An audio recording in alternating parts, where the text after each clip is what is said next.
A'udzu billahi minasyaitonir rajim.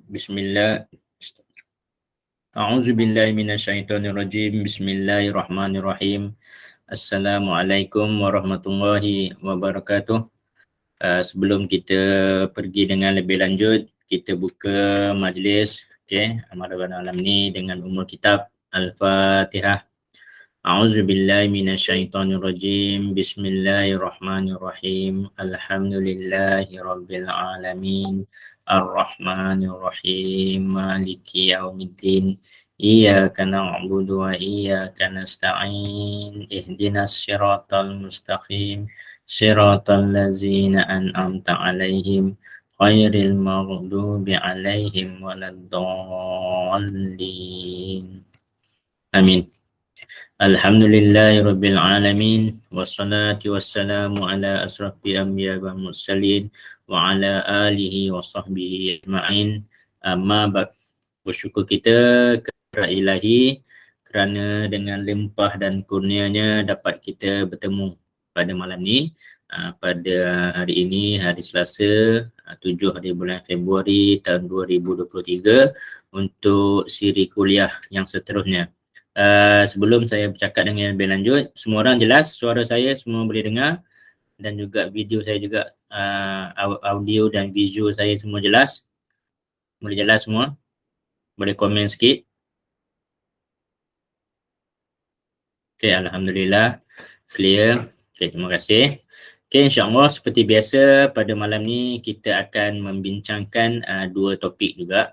Okay, topik yang pertama tentang teknik-teknik ruqyah mandiri yang akan dibentangkan oleh Ustaz Sinar, dan kuliah kedua bagaimana Al-Quran menyembuhkan dibentangkan oleh saya. Okey, namun Ustaz Sinar ada masalah sikit, dia baru sampai rumah, baru balik daripada kerja, baru sampai rumah.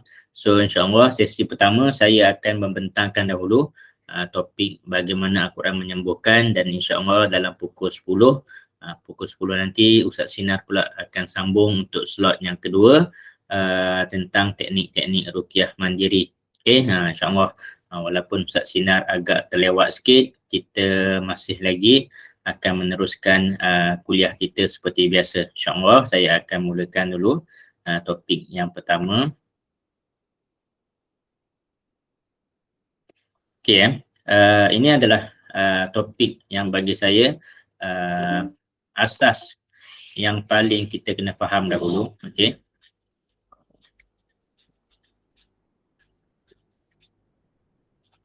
Ini antara topik asas yang kita kena faham dulu.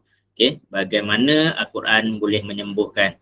Okay, so yang ni kita kena faham. Kalaulah kita faham topik ni, topik pada malam ni, insyaAllah kita bacalah apa juga ayat, apa juga zikir, insyaAllah dia akan menjadi kesembuhan untuk diri kita. Okay. Okay, ini adalah bagi saya, bagi topik ni, topik ni biasanya dalam kursus-kursus asas yang dikendalikan oleh Rehab Hati, Quranic Healing, Islamic Healing, Islah Malaysia, dan juga saya sendiri, saya banyak menggunakan modul ini sebagai asas untuk pengenalan kepada pesakit. So ini adalah core dia, okay? Bagaimana Al-Quran itu boleh menyembuhkan. Okay?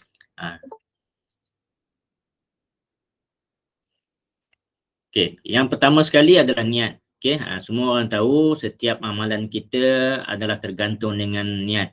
Innamal a'malu binniyat. So apa yang kita niatkan dalam setiap perkara ataupun ibadat kita. So kat sini juga saya nak memperbetulkan dulu kesilapan orang ramai. Okay, so kita kena faham apakah tujuan utama kita membaca ayat-ayat ruqyah. Okay, sebab ramai peserta-peserta kursus bila saya tanya nak baca ayat ruqyah ni untuk apa? Ada yang menjawab baca ayat ruqyah untuk sembuh, ada yang jawab baca ayat ruqyah untuk bakar jin, ada yang baca ayat-ayat Al-Quran untuk sembelih jin, ada yang baca untuk bunuh jin dan sebagainya, ada yang juga baca untuk azab jin, untuk bunuh jin dan sebagainya. So ini antara niat-niat yang bagi saya tak begitu tepat lah. Kita kena memperbetulkan dahulu niat kita, meluruskan dahulu tauhid dan niat kita dulu. Apakah tujuan utama kita membacakan ayat-ayat ruqyah ataupun kita membacakan ayat-ayat Al-Quran? Kat sini kita kena faham dulu. Okey, ini saya bagi jawapan. Kebanyakan peserta yang pernah ikut kursus saya, dia dah ada jawapan. Okey, tujuan utama kita membacakan ayat-ayat ruqyah, ayat-ayat Al-Quran adalah untuk menarik rahmat daripada Allah Subhanahu Wa Taala. Saya repeat, tujuan utama kita membacakan ayat-ayat ruqyah, ayat-ayat Al-Quran, zikir-zikir adalah untuk menarik rahmat daripada Allah Subhanahu Wa Taala. So inilah tujuan utamanya. Okay, tujuan yang paling mustahak yang kita kena faham, kita membacakan ayat-ayat ruqyah, ayat-ayat Al-Quran dan juga zikir-zikir harian kita adalah untuk menarik rahmat Allah Subhanahu Wa Taala. Dengan rahmat Allah, dengan kasih sayang Allah, barulah kita akan sembuh. Okay? Dengan rahmat Allah dan kasih sayang Allah akan terangkat segala penyakit kita, akan dikurniakan kesembuhan. Dengan rahmat dan kasih sayang Allah, kita dapat menyelesaikan masalah-masalah kita, terputus segala gangguan-gangguan jin saka. Dengan rahmat Allah dan kasih sayang Allah, maka hancur segala ikatan-ikatan sihir. So kat sini dulu kita kena memperbetulkan dahulu niat kita bila kita nak membacakan ayat-ayat ruqyah. Nak membaca ayat-ayat Al-Quran, surah Yasin, Al-Mulk, okay. Apa-apa surah Al-Baqarah, kita nak yang pertama sekali sebelum kita mulakan baca, kita niat dulu, ya Allah, aku nak baca ayat-ayat Al-Quran ini, kalamullah ini, kata-katamu ni ya Allah, dengan niat untuk menarik rahmat dan kasih sayangmu ya Allah. Dengan rahmat dan kasih sayangmu lah ya Allah, akan terangkat segala penyakit yang aku hadapi, akan sembuh daripada gangguan sihir, gangguan saka, santau dan sebagainya. Ini yang kena perbetulkan dahulu. Okey. Okey, seterusnya. Kemudian yang keduanya adalah frekuensi. Frekuensi suara. Kita kena faham dahulu tentang bagaimana Al-Quran ini turun. Semua orang tahu Al-Quran diturunkan melalui malaikat Jibril. Malaikat Jibril turun ke bumi, membacakan ayat-ayat Al-Quran kepada baginda Rasulullah. Okay, so maksudnya medium Al-Quran ini disampaikan adalah melalui pembacaan. Okay, Al-Quran dia tak turun dalam lembaran. Al-Quran dia ayat-ayat Al-Quran ini tak turun dalam satu naskah buku, tak. Tapi ayat-ayat Al-Quran ini diturunkan melalui suara yang disampaikan oleh malaikat Jibril kepada baginda Rasulullah SAW. So kat sinilah kita kena faham, mekanisme penyembuhan jarak jauh melalui gelombang frekuensi suara. Pesakit membacakan ayat-ayat ruqyah dan didengar oleh perawat membacakan ayat-ayat ruqyah dan didengar oleh pesakit, maka gelombang bacaan daripada pesakit akan diterima daripada pembacaan perawat. Sini kita kena faham dulu. Okey. Kat sini juga kita kena faham, syaitan ni dia akan sentiasa mengganggu kita. Okey, mengganggu perawat terutamanya. Okey, daripada surah Al-Fussilat ayat 26 yang bermaksud, dan orang-orang kafir berkata, janganlah kamu mendengar Al-Quran ini dan tentanglah dia dengan nyanyian-nyanyian dan jeritan riuh rendah serta tepuk sorak supaya kamu berjaya mengganggu bacaan atau menenggelamkan suara pembacanya.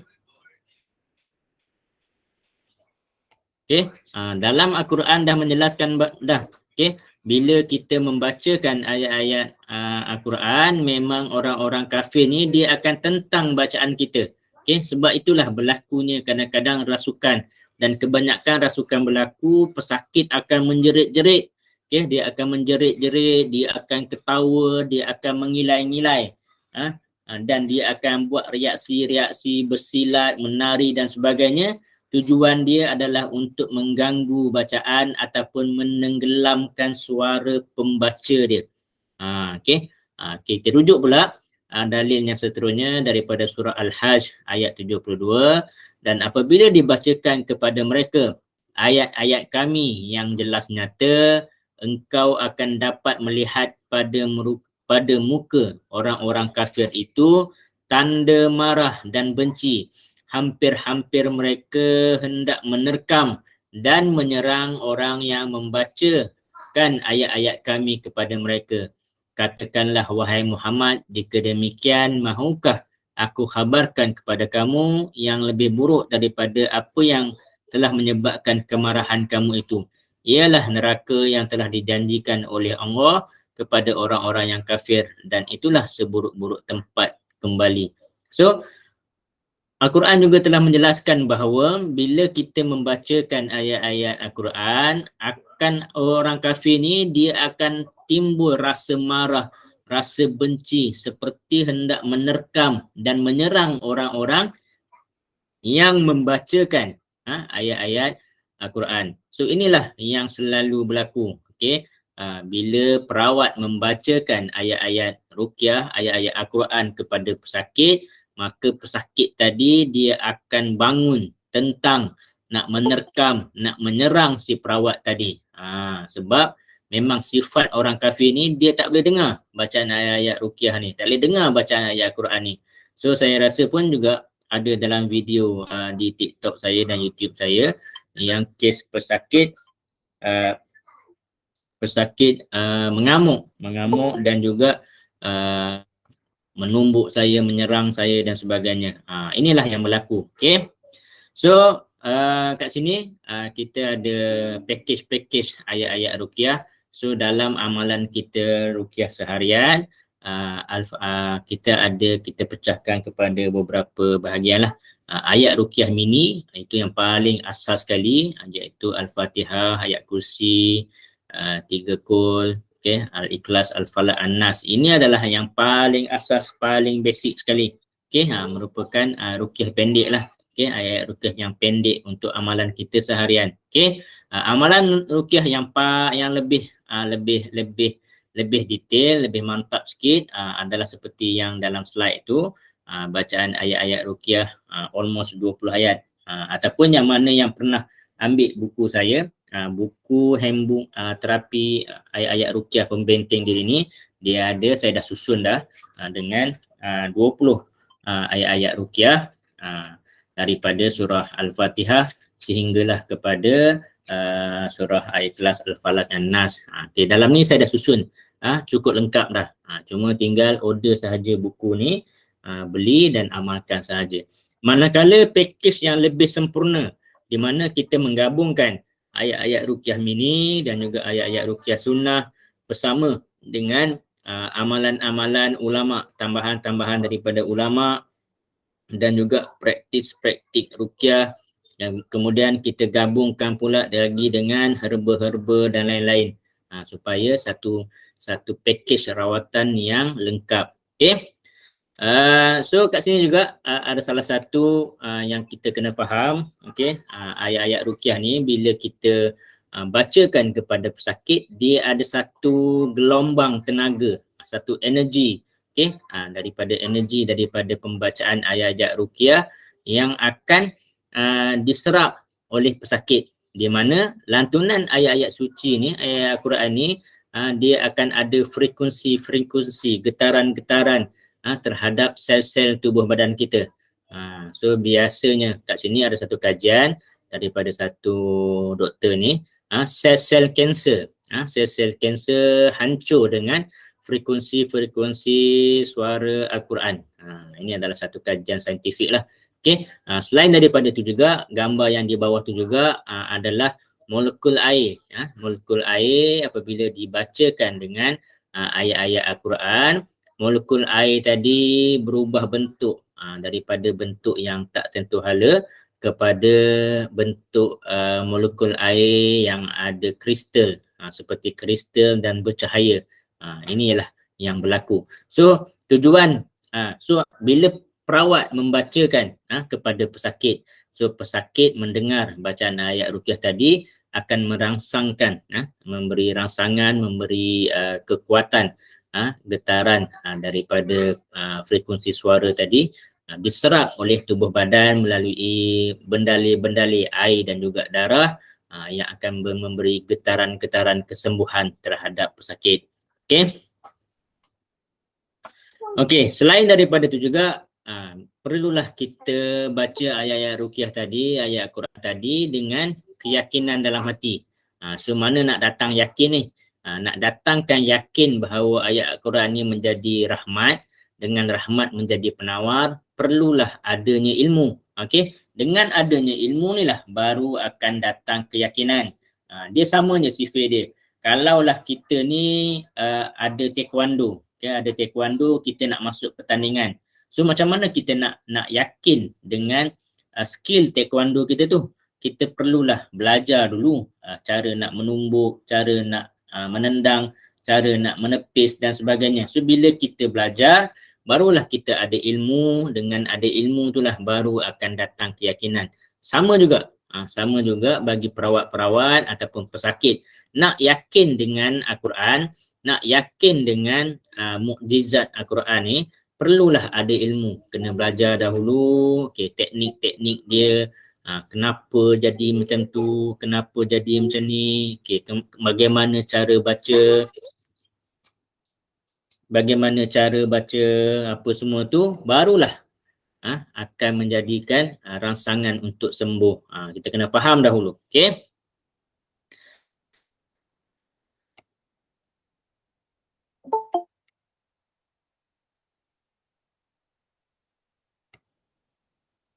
Kemudian selain daripada bacaan tadi juga, barulah kita akan gandingkan pula bacaan-bacaan tadi bersama dengan teknik-teknik. Teknik-teknik asas dalam rawatan ruqyah ada 4. Sentuhan, kita membacakan ayat-ayat ruqyah, ayat-ayat Quran sambil menyentuh di tempat yang sakit, ataupun kita juga boleh sambil menyentuh ataupun kita mengusap-ngusap.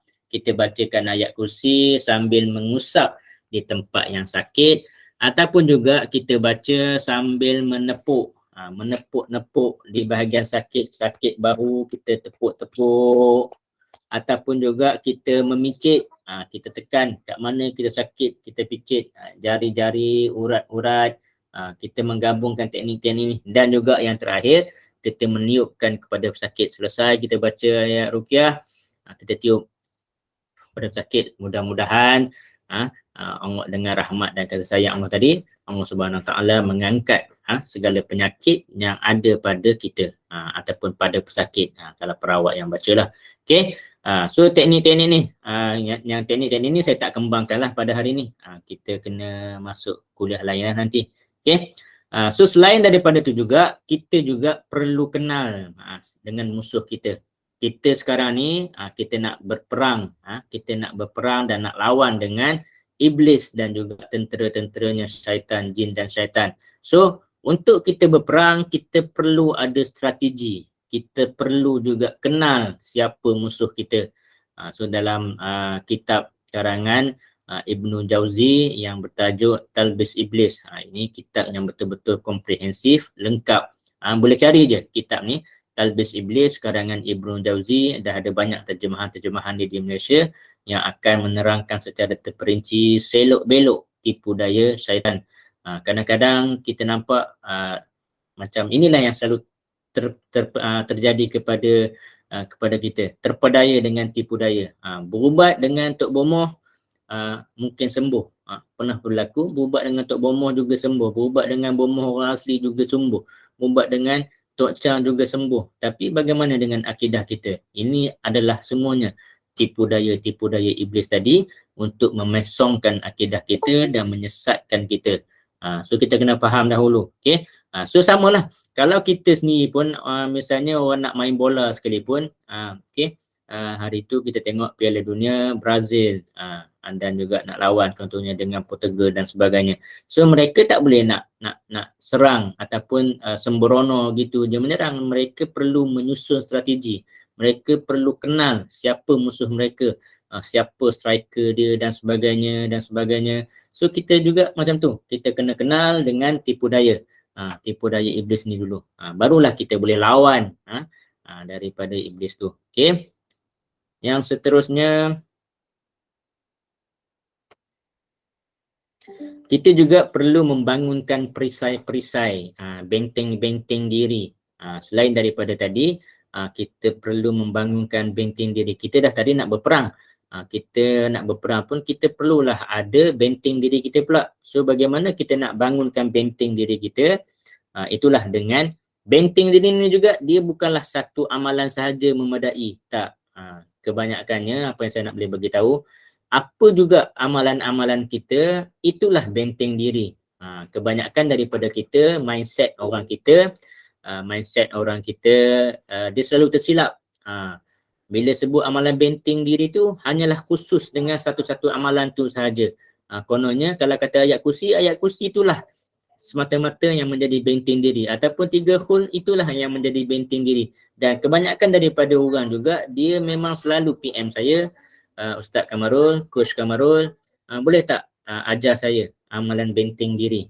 So seperti biasa, kalau saya orang tanya amalan benteng diri, saya akan bagikan yang paling mudah dan paling power, iaitu Al-Mu'awwizat, iaitu kita membacakan 3 qul. Sebab ini adalah amalan Rasulullah. Siti Aisyah meriwayatkan bahawa apabila Rasulullah nak tidur, Rasulullah akan membacakan ayat Al-Mu'awwizat, Al-Ikhlas, Al-Falaq, An-Nas. Kemudian baginda Rasulullah akan meniupkan pada tapak tangan.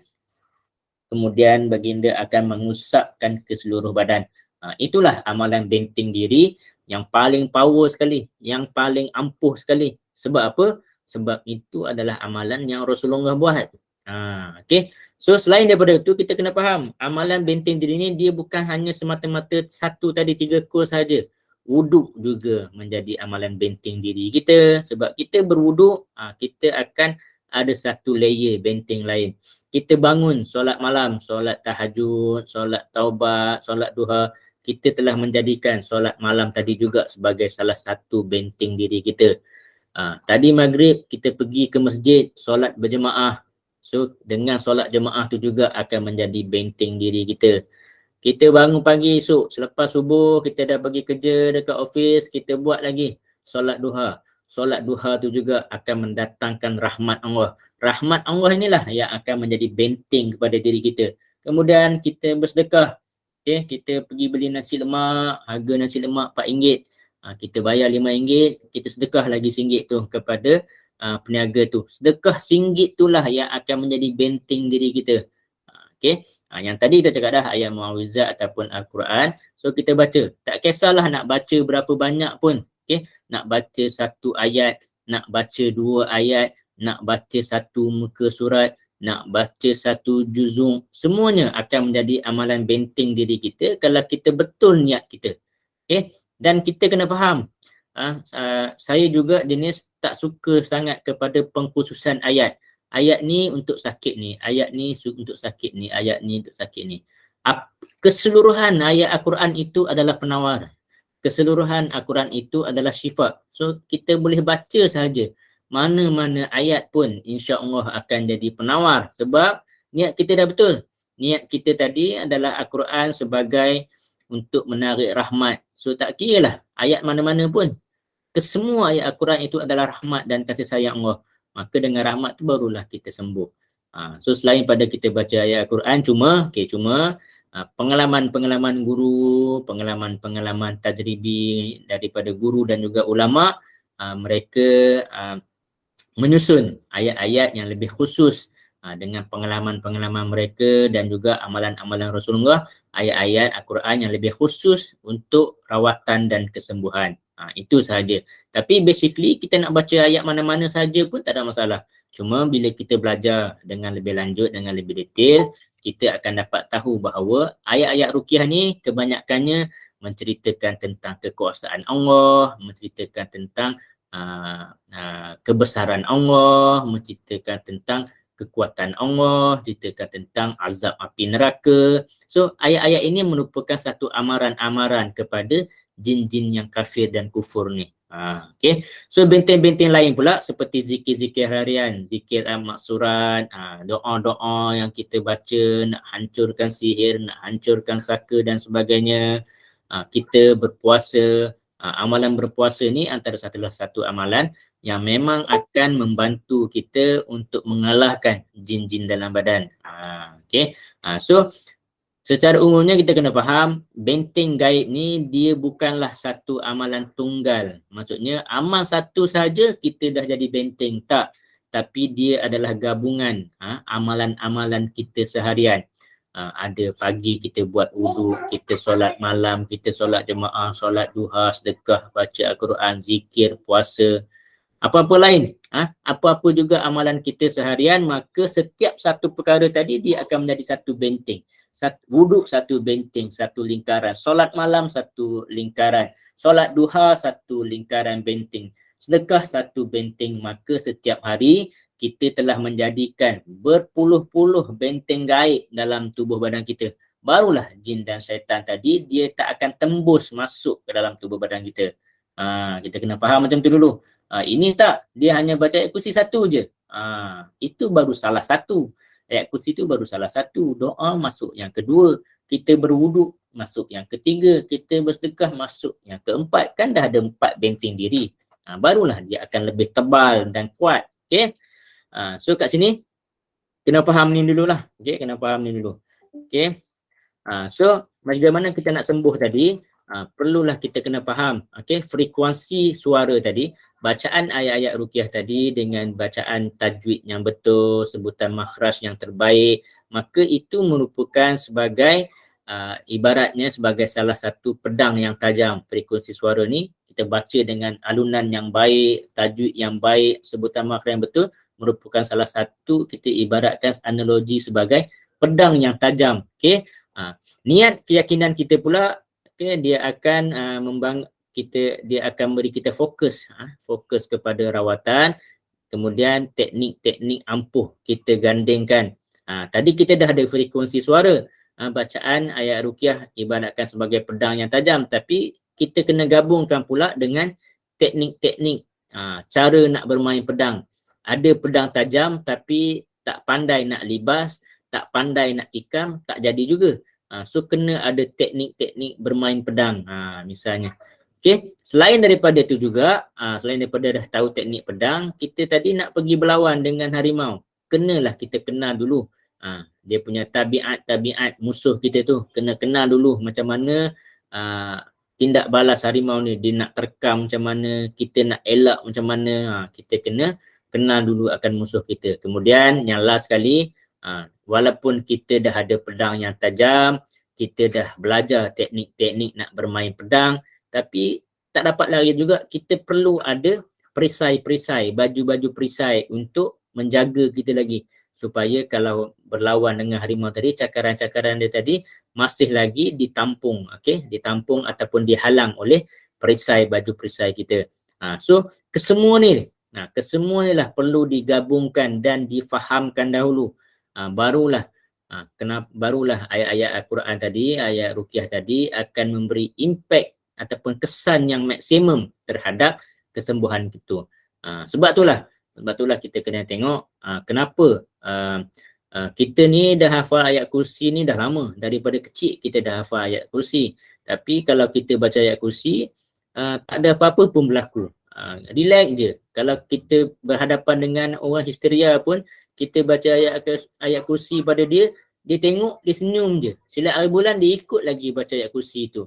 Tapi bila perawat yang datang, ustaz yang datang, perawat mu'alis yang datang, baru je baca Bismillah Al-Fatihah ataupun ayat kursi, kita dah lihat jin tadi dah menjerit-jerit kerasukan, sakit, dia menjerit panas dan sebagainya. Kenapa jadi berbeza? Sebenarnya ayat Al-Quran tu sama saja, cuma dari segi teknik dia baca, kefahaman dia baca, keyakinan dia baca, niat dia baca tu untuk apa, itulah yang membezakan antara perawat dan orang biasa baca. Dia bukan soal pahala ataupun tak dapat pahala. Kita baca ayat kursi tanpa niat untuk merawat juga akan dapat pahala. Tapi kalau kita baca ayat kursi dengan teknik bacaan, dengan tajwidnya yang betul, niat kita untuk menarik rahmat Allah dan juga kesembuhan. Kita gabungkan pula dengan teknik-teknik sambil membaca ayat kursi, sambil menepuk, mengusap, memicit, memijat. Teknik-teknik juga nanti tiba-tiba pesakit kerasukan bangun bersilat, apa yang kita nak buat macam mana, dan juga amalan zikir harian kita sebagai benteng, barulah kita membaca tadi memberi kesan ataupun impact yang paling maksimum terhadap pesakit. Inilah yang membezakan antara perawat dan orang biasa bila membacakan ayat-ayat ruqyah. Sebab tu kadang-kadang ada orang dia kata, Coach, saya dah beli buku Coach, mesti kena jumpa perawat lagi ke? Ya, memang kena jumpa sebab kalau kita baca sendiri ayat-ayat ruqyah, mungkin dari segi teknik kita, cara bacaan kita, niat kita, keyakinan kita tak cukup. Tak cukup tepat, tak cukup bagus untuk mendatangkan rahmat dan juga kesembuhan. So, tak dapat lari, kita perlukan bantuan-bantuan daripada perawat. Kena buat rawatan, jumpa dengan perawat, berubat dengan perawat. InsyaAllah akan ada beza dia, kesan dia tu berbeza. Inilah yang kita kena faham dahulu. Okay. So ini tajuk saya, okay. Tajuk saya pada hari ini tentang bagaimana Al-Quran ini menyembuhkan. So ini adalah part yang bagi saya core, kita kena faham dahulu. Kalau kita sebagai pesakit, apatah lagi sebagai perawat, faham tentang mekanisme bagaimana Al-Quran ini menyembuhkan, insya-Allah kita bacalah apa pun ataupun kita berhadapanlah dengan kes yang macam mana pun, insya-Allah kita akan boleh hadapi situasi itu. Okey, alhamdulillah saya stop dulu presentation saya untuk malam hari ini, dan alhamdulillah juga saya dah nampak tadi Ustaz Sinar juga sudah masuk ke dalam Google Room. Okey, sesi soal jawab kita akan buat di hujung kelas nanti seperti biasa. So saya terus memberi laluan kepada Ustaz Sinar untuk slot yang kedua disampaikan oleh Ustaz Sinar. Okey, saya mempersilakan Ustaz Sinar untuk terus. Terima kasih Coach. Alhamdulillahirrahmanirrahim. Bersyukur kita kepada Allah kerana dipertemukan lagi pada sesi kuliah malam ini.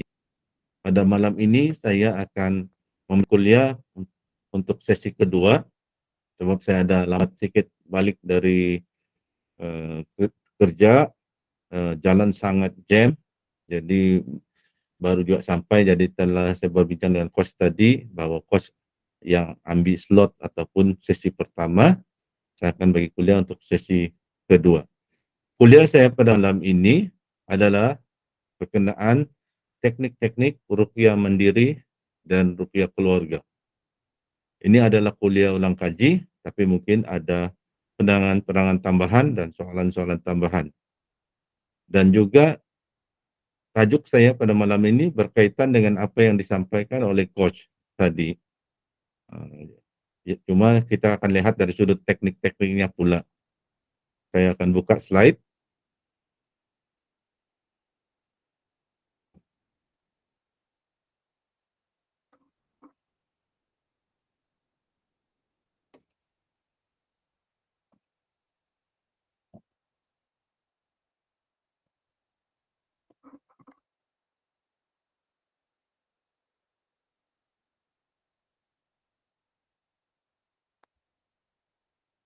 Okey, pada malam ini kuliah kita adalah berkenaan teknik-teknik dalam ruqyah mandiri dan keluarga.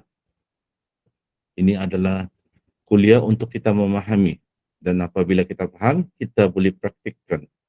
Teknik-teknik dalam ruqyah mandiri ini juga sebenarnya boleh diaplikasikan, boleh digunakan pakai untuk kita meruqyah keluarga, dan juga baru bila kita telah berpengalaman, kita boleh meruqyah sahabat andai, rakan sekerja.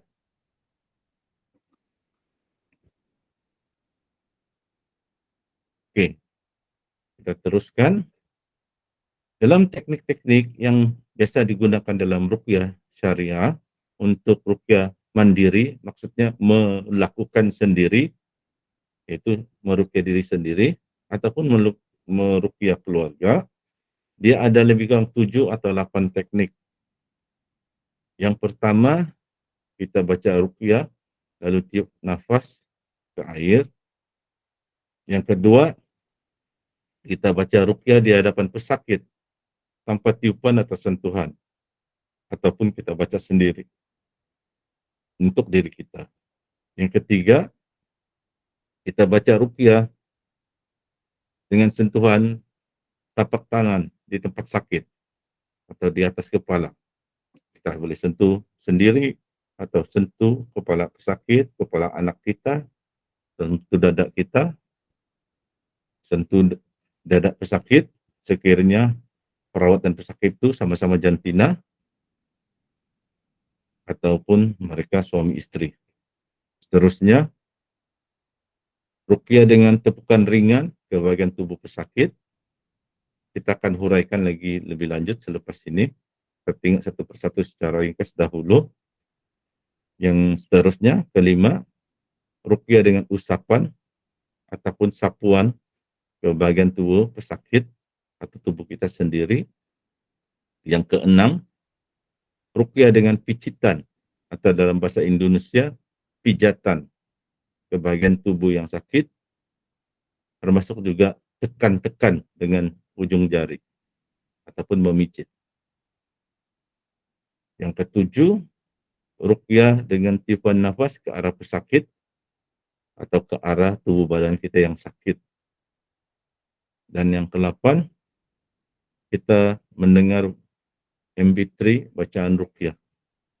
Terutama kalau kita masih belum pandai membaca Al-Quran ataupun kita ingin ruqyah yang panjang yang kita tidak mampu baca dengan cepat seperti surah Al-Baqarah. Jadi kita masih dalam belajar untuk membaca Al-Quran dengan lebih laju. Jadi kita boleh, sementara belum kita lancar baca Al-Quran surah-surah panjang, kita boleh dengar bacaan-bacaan surah-surah panjang seperti Al-Baqarah melalui MP3. Kita akan lihat satu persatu teknik ini. Oke, teknik yang pertama, baca ruqyah lalu tiup nafas ke air atau hembus nafas ke air. Dan apabila kita telah hembus nafas ke air, menjadilah air itu air ruqyah. Untuk kita boleh minum, ke air itu air masak atau air mineral, dan kita boleh mandi. Kita tuang sebahagian air yang kita bacakan ruqyah itu ke air pipe yang berada di dalam baldi, lalu kita mandi dengan gayung, disimbah, dijirus ke kepala kita. Ini teknik yang popular di Malaysia dan Indonesia. Dan saya ingin menambah, ada satu poin yang orang awam tidak sedar. Selama ini ramai yang sangka kalau kita di Malaysia bahawa teknik ini tiada pertikaian. Inilah biasa dibuat. Tidak ada ulama, tidak ada ustaz, tidak ada peruqyah, perawat yang mengatakan teknik ini tidak boleh dilakukan. Ini perkara yang biasa. Kita sakit kepala, kita ambil air kosong, air masak, kita bacakan doa Al-Fatihah, hembus nafas, lalu kita minum air. Tapi sebenarnya, apabila kita mengkaji lebih mendalam, ini teknik pun yang nampak tidak ada kontroversi, sebenarnya ada khilaf di kalangan ulama. Tapi bukan ulama di Asia Tenggara. Ulama di tanah Arab, di Timur Tengah, ada yang tidak bersetuju baca Al-Quran, ayat-ayat ruqyah, dan hembus nafas ke air. Mereka kata, kita baca. Ruqyah ini membaca, jadi kita baca. Bukan kita tiup ke air dan minum. Sekarang kita belajar lebih mendalam. Dulu kita tidak sedahkan terlalu banyak perbezaan pendapat. Nanti jadi bingung. Tapi apabila kita sudah lalui kuliah-kuliah dari tahun lalu, sekarang kita belajar lagi lebih mendalam, lebih advance.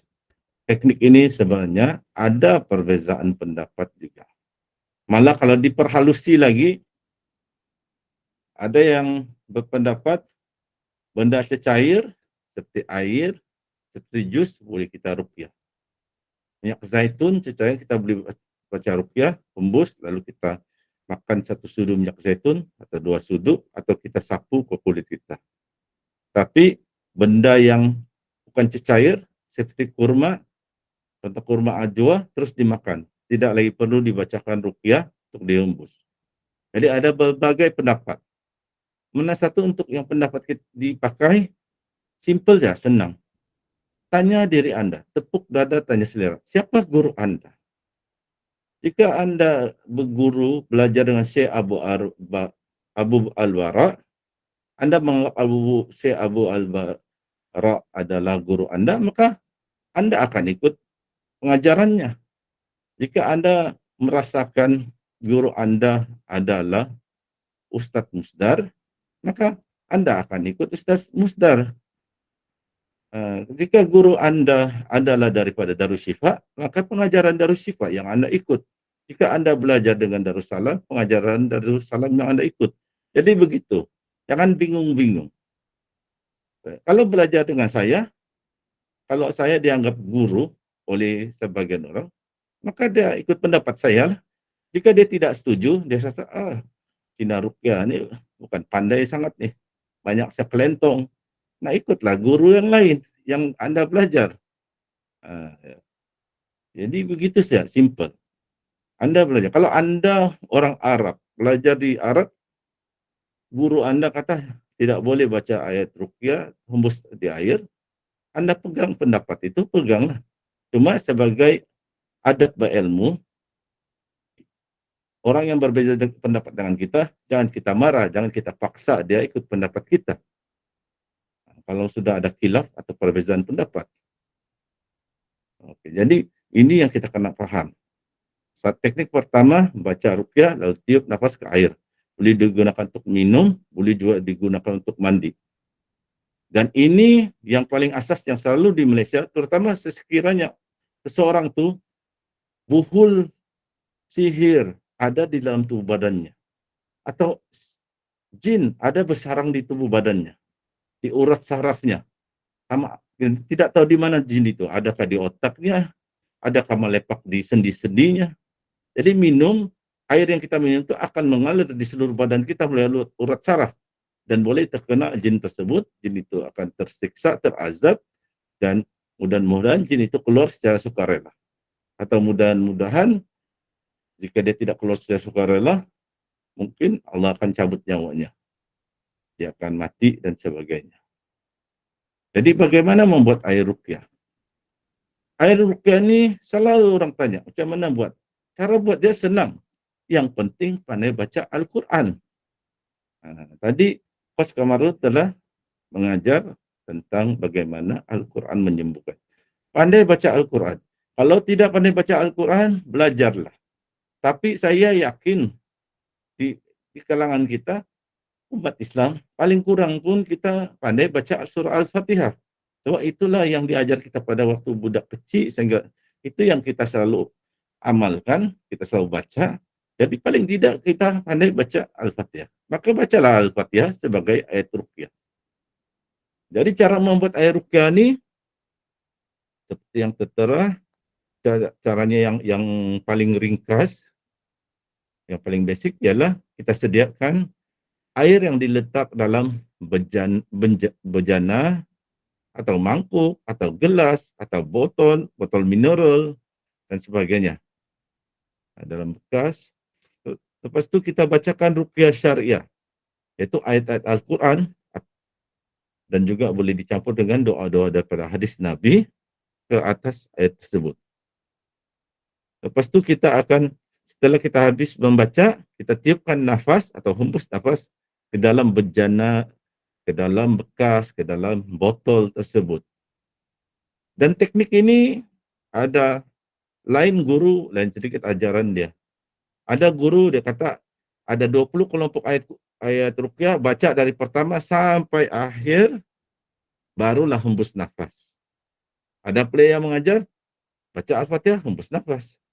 Baca nanti ayat kursi, hembus nafas. Baca qul huwallahu ahad, hembus nafas. setiap surah selepas selesai, dan dibacalah, dihembuskan nafas. Malah ada yang di tengah bacaan dia hembus nafas. Dia baca Al-Fatihah sampai ia kena budu, ia kena stain, dia hembus nafas. Mana-mana pun boleh. Ingin hembus nafas, sudah habis baca kelompok ayat ruqyah atau setiap baca surah atau di ayat-ayat tertentu, boleh, tidak ada masalah. Ikutlah perguruan atau guru masing-masing. Macam mana guru mengajar, kalau itu guru Anda, ikutlah ajaran guru Anda. Oke, seterusnya, yang keempat, sebaiknya membaca ayat-ayat ruqyah dengan suara yang dapat didengar oleh kita sendiri. Kalau kita meruqyah keluarga, boleh didengar oleh keluarga kita yang sakit atau orang sekeliling kita. Bacaan perlu kedengaran dan bukan hanya baca dalam hati. Terutama kalau kita meruqyah orang lain, supaya orang itu yakin kita baca ayat Quran. Bukan kita baca salawat Nabi, ya Allahumma shalli ala Muhammad wa ala ali Muhammad, lepas tu kita baca dalam hati saja. Nampak kedengaran. Orang tidak tahu kita baca ayat Quran kah atau kita baca sebenarnya kita baca hai mambang biru, mambang kuning, wahai si mambang hijau. Atau kita baca mungkin jampi mentera, panaku pana makrifatku, pana gunung-gunung runtuh, ku pana batu-batu pecah, ku pana air-air tenang. Jadi orang tidak tahu. Tapi kalau kita keluar suara, tidak perlu berteriak. Kalau keluar suara, Alhamdulillahi Rabbil Alamin. Orang tahu, oh dia baca ayat Quran. Jadi sebaiknya bersuara. Seterusnya, air yang telah dibacakan ruqyah syariah boleh diminum, digunakan untuk mandi, atau disiramkan atau disembur dengan botol spray, lagi bagus kalau ada, ke tubuh badan atau ke dinding rumah. Kalau ada yang tidak sempat mandi, dia boleh dalam bilik tidur dia spray muka dia, bahu dia, tangan dia, paha dia, kaki dia. Okey, ada satu panduan daripada pengalaman saya, apabila kita spray air ruqyah itu di dinding rumah, satu kaedah dia, pintu utama seperti pintu ruang tamu atau pintu dapur di mana kita boleh keluar dari rumah, kita jangan spray dulu. Kita jangan spray, nanti selepas 3 hari baru kita spray pintu tu. Sebab berdasarkan pengalaman, orang kan dia spray semua, lepas tu dia komplain, masih dengar suara kuntilanak menangis, masih dengar bunyi tapak kaki berjalan di rumah. Rupa-rupanya apabila kita baca ruqyah, ada yang kerasukan, jin yang merasuk itu mengatakan mereka terperangkap tidak dapat keluar. Sebab mereka melihat sekeliling seperti ada current, ada wire, ada pagar laser yang mereka tidak dapat keluar. Jadi bagi laluan untuk mereka keluar. Dan mungkin azan dahulu sebelum spray. Ini berdasarkan pengalaman, tidak ada dalil. Dalil hadis tidak ada, berdasarkan pengalaman. Jadi itu panduan membuat air ruqyah secara ringkas. Dan seterusnya teknik yang kedua adalah ruqyah tanpa tiupan nafas. Ini yang selalu saya amalkan. Boleh baca tanpa sentuh pesakit, tanpa kita tiup nafas. Paling sesuai digunakan apabila peruqyah berlainan jantina dengan pesakit, peruqyah lelaki, pesakit wanita. Jadi, dan mereka bukan mahram, bukan suami isteri, jadi jangan sentuh, baca saja dari jarak yang agak jauh, mungkin terpulang. Kalau bilik tu ruang tamu kecil, mungkin dekatlah. Kalau ruang tamu tu luas, mungkin sakit duduk jauh pun tidak ada masalah. Yang penting baca keluar suara dapat didengar oleh pesakit dan keluarga pesakit. Seperti dalam gambar tu, Kita ada nampak gambar aja, duduk berdepan begitu. Ada yang duduk di belakang. Pertama kalau pesakit itu perempuan, perawat lelaki, dan pesakit wanita itu terlalu cantik, perawat mungkin boleh tergoda tengok wajahnya yang cantik macam Aishwarya Rai, senyuman yang cantik seperti Siti Nurhaliza, mungkin dia akan baca ayat ruqyah membelakang pesakit. Kalau saya biasa baca di depan sakit sebab saya boleh lihat reaksi pesakit. Kadang-kala jin itu dah muncul, tapi dia cuba bertahan. Tapi kita boleh nampak cara pesakit tunduk, penglihatan matanya yang tajam, senyuman yang sinis. Jadi kalau saya berada di belakang pesakit, saya tidak akan nampak reaksi-reaksi kecil tersebut. Kalau saya di depan, saya boleh nampak dan saya boleh apabila saya sudah nampak kemungkinan pesakit kerasukan, cuma jin itu bertahan berlakon dia kononnya belum muncul, di sanalah mungkin saya start akan bermula sentuh pesakit, tepuk-tepuk belakang dia, tekan-tekan di bagian belakang telinga, di dahi, antara dua kening dan sebagainya. Begitu teknik saya.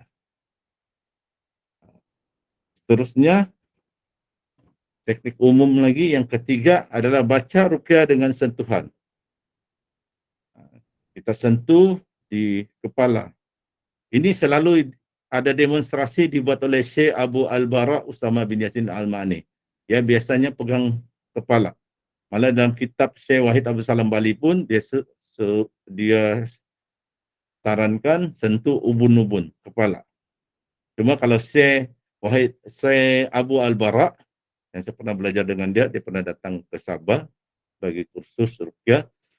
Kalau perempuan dikatakan letak benda perantara seperti sejadah tebal yang dilipat-lipat, letak di kepala ataupun buku, baru sentuh alat tu, sejadah tu, sentuh buku tu, supaya tangan kita tidak bersentuh dengan kepala pesakit wanita yang berlainan jantina.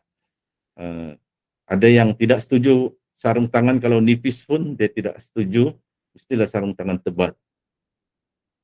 Jadi lihat keadaan, situasi. Kalau memang pesakit dan keluarganya tidak suka disentuh, jangan sentuhlah, supaya mengelakkan dari nanti pesakit atau keluarga pesakit pergi buat laporan polis mengatakan mereka dicabul. Jadi jangan disentuhlah, kita tengok keadaan. Saya selalu tengok keadaan pesakit. Contohnya kalau pesakit yang kuat berpahaman tentang bid'ah, selawat ini tidak boleh baca sebab bid'ah, saya tidak akan baca selawat itulah. Saya baca ayat ruqyah yang lain contohnya. Saya akan ikut keadaan pesakit kesana mereka. Jadi seterusnya kita baca ruqyah dengan sentuhan. Kalau pesakit berlainan jantina dengan perawat, boleh macam kita lihat di gambar, boleh kita sentuh dengan alat seperti kita pakai sarung tangan, kita letak sejadah, kita sentuh di sejadah, atau kita pakai ranting kayu bidara, ranting kayu bidara yang telah dibuang durinya, kita letak di kepala, kita letak sentuh di belakang, tempat yang selamat lah. Jangan kita guna ranting bidara, dia punya duri-duri itu tidak dibuang, lepas tu ditekan pula di kelopak mata, itu cari pasal, itu boleh keluarga pesakit boleh buat aduan polis, nanti kena tangkap sendiri menyesal, cari lawyer, mau kena sedia duit beribu-ribu, 6.000, 10.000 untuk bayar lawyer untuk membela diri. Baru merawat orang baru kena kasih RM20, baru kena kasih RM50. Lepas tu sekarang kena bayar lawyer 10.000, 15.000 untuk membela diri. Kan tidak berbaloi itu. Jadi berpada-padalah, tengoklah keadaan. Yang penting dalam prinsipnya keselamatan pesakit itu yang diutamakan. Jangan ikut shock sendiri. Kalau pesakit kulitnya sensitif, walau disentuh saja, tidak payah dipukul, disentuh saja tulangnya akan patah, kulitnya akan koyak, maka janganlah kita tepuk dia. Mana tahu ada orang yang tulangnya amat rapuh, kulitnya terlampau sensitif, ikut keadaan sakit. Yang penting keselamatan pesakit. Ini poin-poin yang penting diingat apabila kita meruqyah dengan sentuhan. Nah, kalau kita meruqyah diri kita sendiri, kita mau sentuh saja kah, kita mau usap kah, kita mau pukul kuat-kuat, terpulang itu tubuh badan kita sendiri. Nah, tapi kalau orang lain, kita kena tengok keadaan. Ini ruqyah dengan sentuhan. Seterusnya, perkembangan daripada ruqyah dengan sentuhan, kita boleh tepuk-tepuk. Kita ruqyah dengan tepuk-tepuk ringan. Bukan tepuk macam Bruce Lee menumbuk tubuh badan orang. Kita tepuk-tepuk ringan sahaja di bagian tubuh pesakit. Yang penting kalau pesakit dan perawat berlainan jantina, perlulah ada alat seperti pakai sarung tangan atau pakai ranting kayu bidara, dan tempat-tempat tertentu walaupun dengan pelapik tidak boleh disentuh. Walaupun ada sarung tangan, buah dada pesakit wanita tidak boleh disentuh. Perut pesakit wanita atau ari-ari pesakit wanita tidak boleh disentuh walau guna sarung tangan. Benda-benda sensitif itu kita tidak payah sentuh, suruhlah, kita cuma baca ayat Quran, suruhlah suami mereka yang sentuh. Itu yang lebih baik. Dan kita sudah belajar tekniknya, tidak payah sentuh, baca Al-Quran pun boleh, jadi janganlah sentuh. Kalau ingin masuk penjara, dibuat laporan yang kita berbuat salah, cobalah. Pernah berlaku kisah di Mesir, pesakit dipijak-pijak, pesakit wanita dipijak-pijak, konon perawat ini kata pesakit itu tidak akan rasa sakit sebab dia kerasukan, jin yang akan sakit. Nanti dikata kalau dia terpukul, dia terpijak, sebab dia ikut ni pendapat Ibnu Taimiyah. Ibnu Taimiyah memukul, dikatakan memukul beratus kali, kalau dalam pukulan biasa, orang biasa boleh mati. Jadi dia tanpa berfikir, guna akal fikiran, dia pijak, dia tendang, terus senyap pesakit dan keluarlah. Tapi bukan jin itu yang keluar, nyawa pesakit yang keluar dari tubuh badannya, pesakit mati. Dan saya rasa tidak lama lepas itu mungkin polis datang, tangkaplah perawat itu. Ini pernah berlaku, kisah benar berlaku di Mesir. Ada dalam buku-buku ruqyah, ada menceritakan perkara ini. Jadi kita kena beringatlah perkara-perkara ini. Jangan syok sendiri, gunakan akal fikiran. Kalau kita ingin pukul diri kita sendiri, tepuk, terpulanglah. Tapi kalau orang lain, hati-hati. Guna akal pikiran. Kalau orang itu badan dia sensitif, tidak boleh ditepuk, janganlah ditepuk. Seterusnya, ruqyah dengan usapan. Perkembangan daripada sentuhan tadi. Ada tepukan, kita boleh juga usap. Atau dipanggil sapuan. Kita sapu di dada, seperti dalam gambar raja itu. Kita sapu dari belakang. Pertama ada orang rasa ingin mau muntah, tapi sukar muntah, kita tepuk-tepuk pinggang dia, lepas itu kita seolah-olah kita sapu dari bawah, dari tulang belakang dia, sapu naik sampai ke tulang leher, dan lepas itu dia mungkin muntah. Jadi dengan usapan-usapan. Untuk demo, selalu pergilah kursus berdepan. Kalau Coach Kamarul Aziz buat satu kursus, di Pahang, di Kuantan, hadirlah untuk dapat lihat demo itu secara depan mata. Atau tengoklah YouTube. Tapi tetap tidak sama. Kalau tengok YouTube, kita cuma boleh tengok. Tapi kalau kita hadir ke kelas, katakan Coach Kamarul, kita boleh bertanya, Coach, di mana yang kena perlu tekan? Di belakang telinga itu sebelah mana? Di mana yang perlu ditepuk? Sejauh mana kekuatan tepukan? Kalau ke depan lagi bagus. Tapi kalau tidak dapat pun tengoklah video lah. Tapi paling bagus hadirlah kuliah secara berdepan jika dapat. Kalau diri sendiri kita boleh usap. Kita sakit di sini kita usap sambil kita baca ayat ruqyah dan kita boleh hembus. Lepas kita baca Al-Fatihah kita hembus, kita usap. Oke, seterusnya, ruqyah dengan pijitan, atau bahasa Indonesia pijitan ke bagian tubuh. Boleh dipijit atau ditekan. Nah, itulah maksudnya pijitan atau pijitan. Kita boleh tekan, kita boleh pijit di tempat-tempat tertentu. Yang gambar raja itu biasanya dipijit untuk boleh menyadarkan pesakit yang kerasukan. Kalau kerasukan terlalu lama, boleh dipijit di sini, boleh juga pijit di sini, boleh di sini atau di sini. Dan ada lagi banyak cara lah untuk menyadarkan. Jadi boleh dipijit di jari kaki, jari lengan. Siapa yang ada belajar ilmu meridian tubuh yang biasanya tukang urut lah, tahu ini, ada akan tahu tuh di mana titik-titik di dalam tubuh badan yang boleh ditekan, dipijit untuk reaksi muntah dan sebagainya.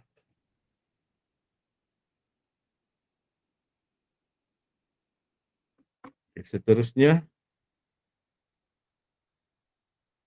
ruqyah dengan tiupan nafas ke arah pesakit. Tiupan atau hembusan nafas ini ada berbagai.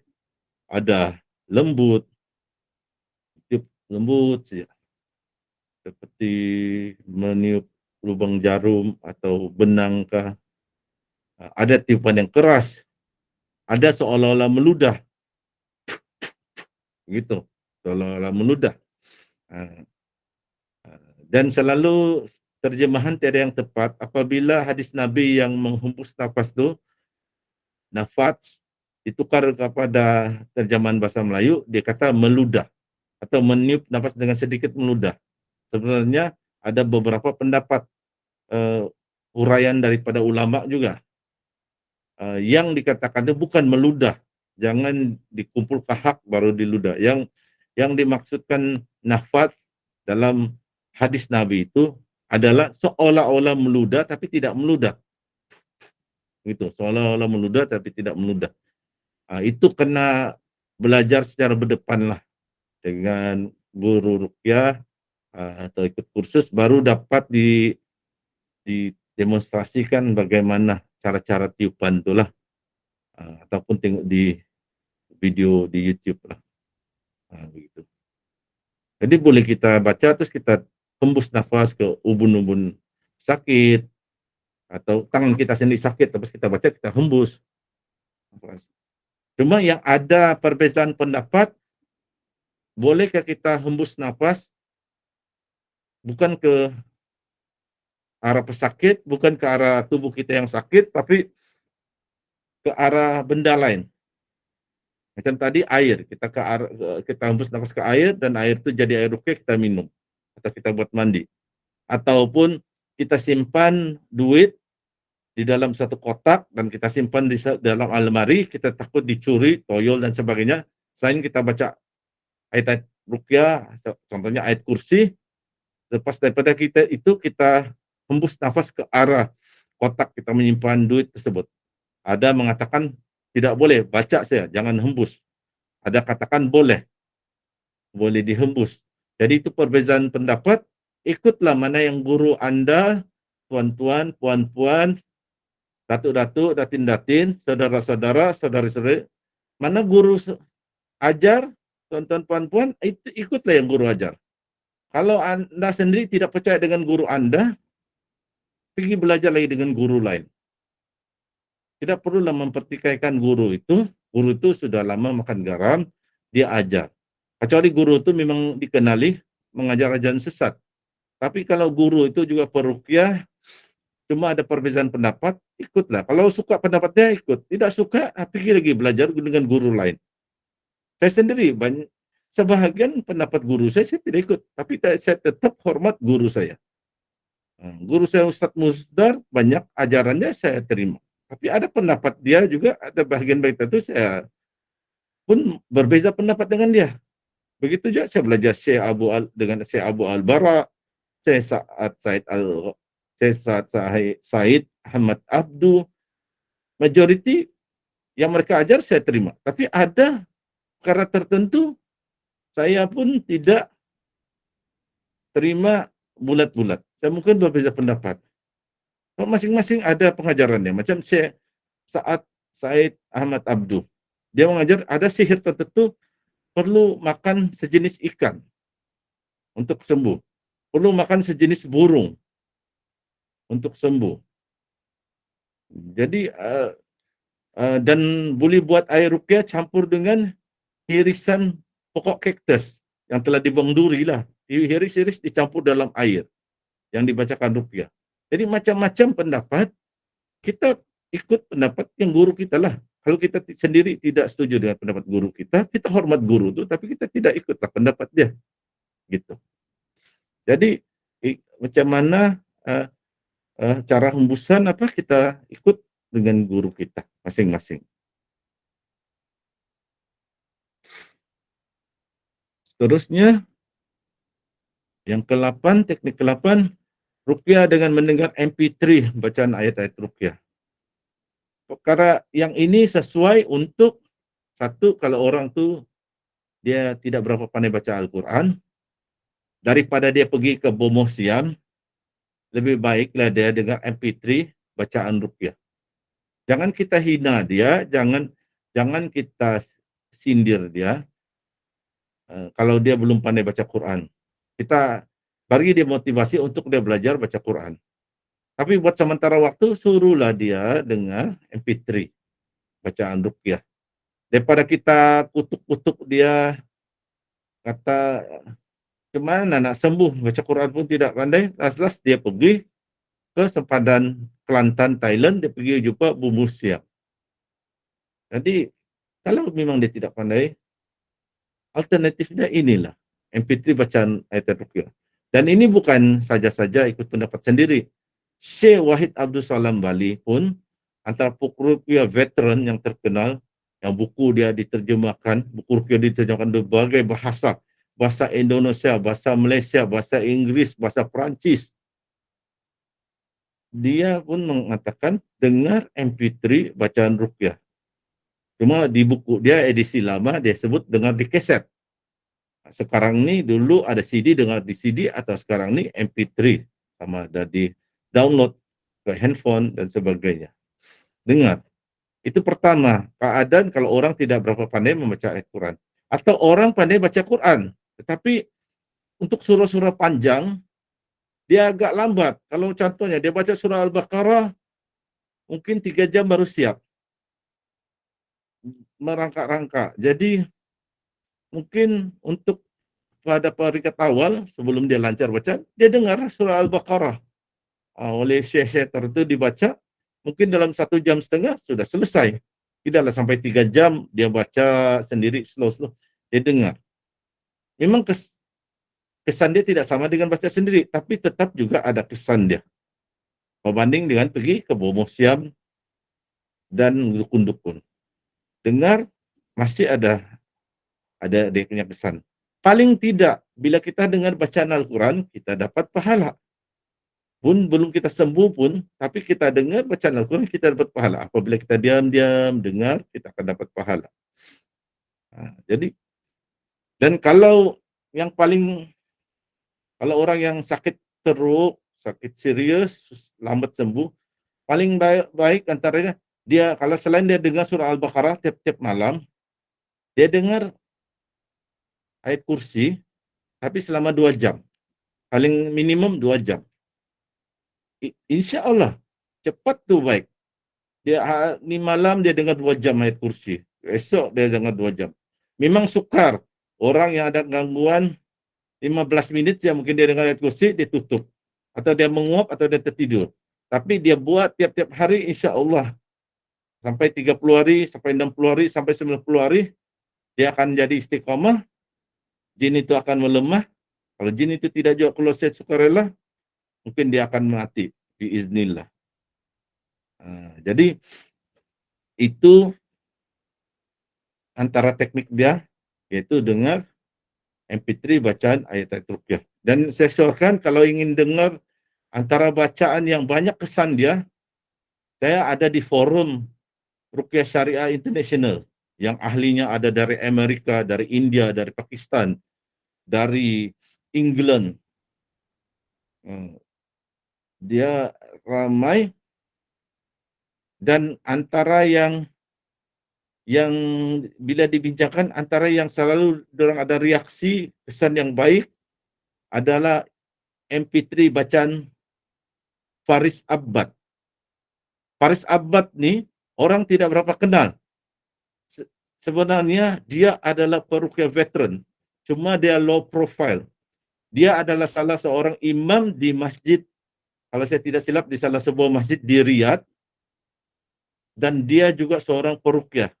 Tapi dia tiada, kita akan nampak dia di YouTube membuat demonstrasi ruqyah dan sebagainya. Tapi ada direkam bacaan dia, bacaan ruqyah dia, bacaan surah Al-Baqarah dia. Dia sebenarnya juga peruqyah. Jadi ayat-ayat ruqyah yang dia baca, surah Al-Baqarah yang dia baca itu memang dia niatkan untuk ruqyah. Itulah mungkin antara sebab dia, bila orang dengar bacaan Syekh Faris Abbad ni ada kesan. Jadi itu saya cadangkan. Ada lagi beberapa ni qori bacaan, tapi yang saya syorkan Faris Abbad, sebab ini banyak direkomendasi oleh pesakit sendiri, ada dan testimoni kesan dia.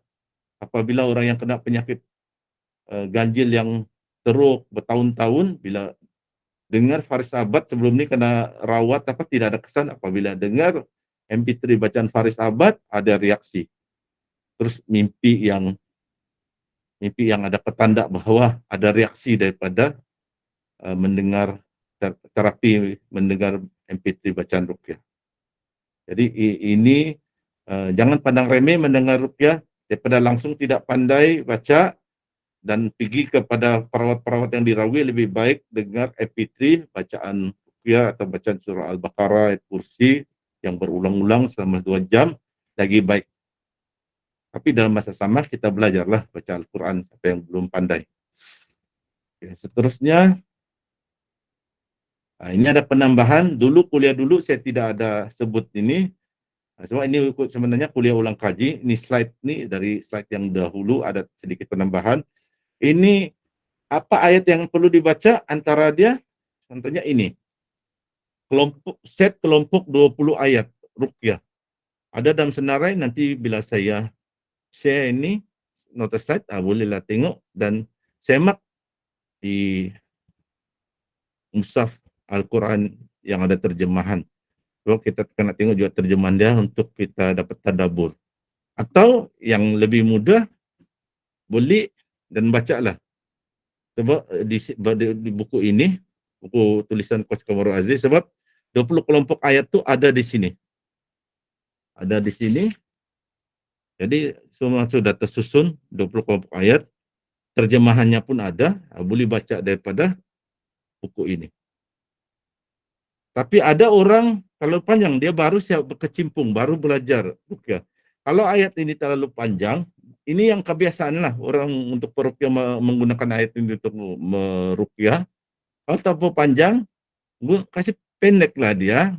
Untuk yang pemula, beginner, baru sejak berjinak-jinak dalam dunia ruqyah ni, bacalah 5 atau 6 kelompok ayat ni, iaitu surah Al-Fatihah, ayat kursi, surah Al-Ikhlas, Qul Huwallahu Ahad, surah Al-Falaq, Qul A'udzu Birabbil Falaq, surah An-Nas, Qul A'udzu Birabbin Nas, dan tambah dengan doa-doa hadis Nabi, contohnya Bismillahirrahmanirrahim, la yadurru ba'asmi syai'un fil ardi wala fis sama'i wa huwas samiul alim, ataupun A'udzu bikalimatillahi tammati min syarri ma khalaq, ataupun Allahumma rabban nas azibil ba'sa ishfi wa anta syafi la shifaa'a illa shifaa'uk shifaa'an la yughadiru saqamah. Dan antara doa-doa ni ada di dalam buku saya yang saya kasih percuma di dalam grup Telegram kita.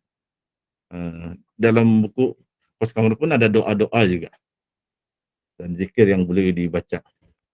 Jadi ringkaskan. Kalau masih ini pun tidak pandai baca, mungkin seorang tu mu'alaf kah atau dari kecil tidak dididik untuk belajar baca Quran, baca surah Al-Fatihah lah.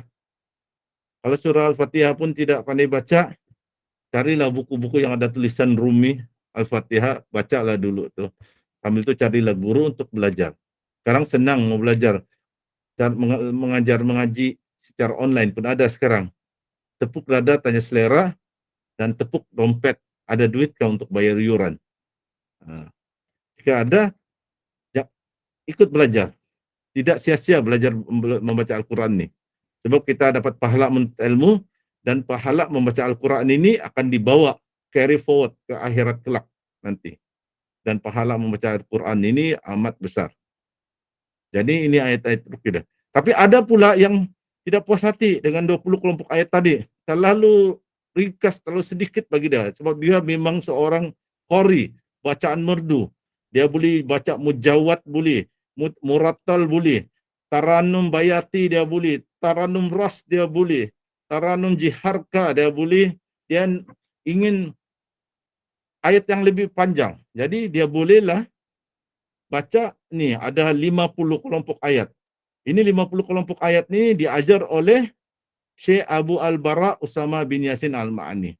Ada dalam kitab dia. Bacalah yang ini. Kalau yang memang pandai membaca, dia lebih suka baca yang panjang-panjang, bacalah 50 kelompok ayat ni. Seterusnya kita ke penutup. Jadi itulah teknik-teknik dalam ruqyah syariah. Teknik-teknik yang saya sebutkan itu ada dalil-dalilnya, sama ada dalil hadis Nabi atau fatwa ulama, pendapat ulama, ijtihad ulama. Cuma kita ringkaskan dalam nota kita tidak kemukakanlah dalil-dalil tersebut. Boleh baca di buku-buku. Banyak buku-buku ruqyah ada menyebutkan dalil-dalil tersebut. Macam contoh surah Al-Fatihah, kan sahabat Nabi merawat ketua kampung yang disengat kalajengking. Ada riwayat yang mengatakan dipatuk ular. Dia baca dengan surah Al-Fatihah. Itu salah satu dalilnya. Cuma hadis itu panjang, jadi kita akan makan masa yang panjang kalau kita sebut dalilnya persatu. Jadi bolehlah rujuk di buku-buku ruqyah. Jadi begitulah ada 7 atau 8 teknik ruqyah mandiri. Boleh dilakukan ke atas diri kita sendiri, kita baca, dan atau anak kita sakit demam, kita baca ke atas anak kita baca di air, hembus, habis itu bagi anak kita minum. Begitulah cara-caranya, secara dasarnya, ringkasnya, basicnya. Jadi semoga apa yang saya sampaikan ini bermanfaat. Jika ada lagi kemuskilan, pertanyaan, sama ada yang kuliah Coach Kamarul tadi ataupun kuliah yang ini, bolehlah mula tanya soalan dan saya akan tutup slide ini. Saya tutup slide ini sebelum saya serahkan kepada majlis kepada Coach Kamarul. Oke, jadi begitulah penyampaian kuliah saya. Dengan ini saya serahkan kepada moderator kita malam ini, Coach Kamarul, untuk sesi soal jawab pula. Silakan Coach. Okey, alhamdulillah, terima kasih banyak-banyak kepada Ustaz Sinar kerana telah menyampaikan tajuk-tajuk tadi. Antara teknik-teknik asas dalam kita meruqyah ataupun merawat diri sendiri. Ruqyah mandiri ataupun kata panjang dia merawat diri sendirilah. Okey. Cuma apa yang kita sampaikan ni dia adalah asas. Okey, dia adalah asas ataupun kalau kata dalam istilah medikal, ubat dos yang paling rendah sekali. So kalau ubat dos yang paling rendah ni kita mungkin kena ulang tu lebih lagi. Kalau kata kita buat ruqyah putaran tawaf dengan Al-Fatihah ayat kursi 3 kul, kita nak nampak kesan dia, kita kena istiqamah paling kurang sebulan atau 2 bulan. Dia tak samalah kalau jumpa dengan perawat baca 20 ayat tu lebih mendalam, kemudian perawat pula tadi lebih faham dari segi teknik, kaedah dan sebagainya, maka akan lebih terkesan, impact yang lebih besar kepada pesakit lah. So tapi bagi saya kadang-kadang pesakit juga dia ada masalah-masalah kekangan-kekangan yang tak boleh nak jumpa dengan perawat. So berbanding dengan berjumpa dengan bomoh, amalkan sahaja ruqyah mandiri. So antara perkara yang paling basic yang saya selalu pesan, air jampi. Itu adalah perkara yang paling simple tiap-tiap hari. buat air jampi. Tiap-tiap hari buat air jampi sendiri untuk minum. Okey. InsyaAllah kalau ada soalan, teruskan soalan. Okey. Kalau terlupa kena tinggalkan satu jalan keluar untuk jin dalam rumah. Terus spray semua. Macam mana nak buka balik bagi dia orang keluar? Kalau saya pagar rumah, saya tak pernah ada tinggal jalan-jalan apa pun. Okey. Saya hanya spray saja keseluruhan rumah. Dia nak keluar ikut mana, pandai-pandailah dia keluar. Tak perlu kita nak buka pintu untuk dia keluar. Tak perlu pun untuk buka jalan untuk dia keluar. Saya akan spray sahaja. Kita sebelum, rasanya dalam video saya dah banyak dah bagi contoh kaedah cara nak pagar rumah. Kita baca Al-Fatihah, ayat kursi, Yasin 9, kita baca perjanjian Nabi Sulaiman dan kemudian kita azan. Selepas tu, saya terus sahaja spray keliling rumah. Saya tak ada pula tinggalkan satu jalan keluar untuk jin ke apa ke. Dia pandai masuk, dia pandailah keluar. Tapi tak tahulah, mungkin tapi kaedah pagar rumah ni dia berbeza dengan antara guru-guru. Mungkin ada guru yang buat sedemikian. So terpulang, cuma kalau tuan rasa ada kaedah-kaedah macam tu, tuan kena rujuk dengan guru tuan lah. Kalau tanya saya tak ada buka jalan-jalan ataupun tak buka pintu dan sebagainya. Saya ruqyah sahaja. Nak ruqyah rumah pesakit dalam keadaan pintu terbuka pun boleh, pintu tertutup semua pun boleh, terbuka sikit pun boleh. InsyaAllah dia tak akan memberi satu kesan kepada gangguan tu. Jin tu tetap akan keluar juga. Dia boleh masuk, dia boleh keluar. So bagi saya tak ada masalah pun nak buka jalan, satu jalan ke nak tinggal ke. Tak ada pun istilah nak buka ataupun nak tutup balik. Okey, kat sini mungkin ada nak komen. Soalan-soalan lain juga boleh terus submit ya. Terima kasih Coach. Okey. Soalan ini mungkin berdasarkan apa yang saya bagi tahu tadi, cara saya. Okey. Begini. Kalau sudah ada telajak, dah spray, ni ruqyah syariah ni fleksibel. Itu kita kena paham yang dari mula kan kita kuliah asasnya, yang turunkan penyakit adalah Allah, yang akan sembuhkan juga Allah.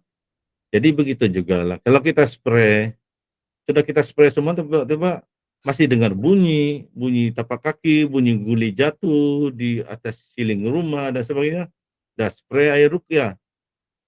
Tiada lagi cerita dia. Memang ada bomo atau uskun yang kata boleh buka, boleh tutup apa. Tapi dalam ruqyah syariah tidak ada istilah itu. Yang simple saja, Allah Maha Berkuasa. 99 nama Allah. Ada Allah Al-Azim yang Maha Agung, Allahul Qawi yang Maha Kuat. Berdoa, minta kepada Allah, ya Allah, sekiranya ada jin dalam rumah ni yang terperangkap, keluarkanlah mereka daripada rumah kami. Baca Al-Fatihah, berdoa. Ataupun cara saya, dan seperti yang telah diberitahu, masing-masing peruqyah ada perbezaan. Cara saya antara dia ayat yang saya baca, ayat dalam surah Yasin ayat ke-58. Salamun qaulam mir rabbir rahim. Saya baca itu berulang kali dengan saya niat, ya Allah, sekiranya ada jin yang terperangkap di dalam rumah ini, keluarkanlah mereka. Berdoa kepada Allah. Allah Maha Kuat, Maha Berkuasa. Kalau Allah ingin dengan mudah, kun fayakun, Allah kata jin itu keluarlah daripada rumah, keluarlah mereka daripada rumah. Jadi tidak ada, jangan risau dari buka, tutup, telajak, tutup, macam mana nak buka. Sebab kalau berpikiran begitu, nanti pergi cari dukun atau bomoh, ilmu minta buka lah, minta tutup, buka hijab, tutup hijab. Jadi di sana itulah yang bila kita terlalu fokus kerisauan kita, itulah kita mudah tertipu oleh dukun-dukun yang menyamar sebagai ustaz. Jadi simpelnya berdoa kepada Allah, minta Allah keluarkan mereka. Begitulah juga seperti mencari buhul. Kalau kita tidak jumpa buhul sihir, berdoa kepada Allah. Buhul sihir itu apabila diikat-ikat benang, dimasukkan dalam mulut ikan hidup, dan ikan itu dilepas di laut dalam. Macam mana kita nak cari buhul tu di dalam perut ikan yang dilepaskan di laut dalam? Berdoa kepada Allah. Sebab Allah Maha mengetahui. Semut yang berjalan pada malam ini, ada berapa ekor semut di depan rumah kita berjalan, Allah Maha tahu. Jadi dimanapun buhul sihir itu disembunyikan, Allah Maha tahu, berdoa kepada Allah, minta Allah lepaskan buhur sihir itu. Tengok di dalam grup kita sendiri, Tok Putih kalau saya tidak silap, selama ini macam-macam dia alami kan. Hari ini dia tunjukkan, dia bangun dari tidur, dia nampak gumpalan benang di bantal dia. Allah sendiri tunjukkan, tak perlu dia mencari buhul ke di mana-mana. Mungkin dia ada ikut nasihat kita, baca ayat kursi dan sebagainya. Allah sendiri yang tunjukkan. Dia jumpa di atas bantalnya. Tidak perlu cari kurik sana kurik sini di halaman rumah. Jadi itu tambahan dari saya. Mungkin ada soalan-soalan yang lain. Teruskan Coach dengan soalan-soalan yang lain. Okey, Assalamualaikum. Boleh jelaskan tak perbezaan hembusan lembut dan keras bila benda ni juga dia tak ada spesifik juga, dia bergantung atas situasi. Tuan nak buat hembusan lembut pun boleh, nak buat hembusan keras pun boleh, tak ada masalah pun. Kalau dalam keadaan yang tenang-tenang, kita baca ruqyah kepada pesakit, pesakit pun dengar dengan relax.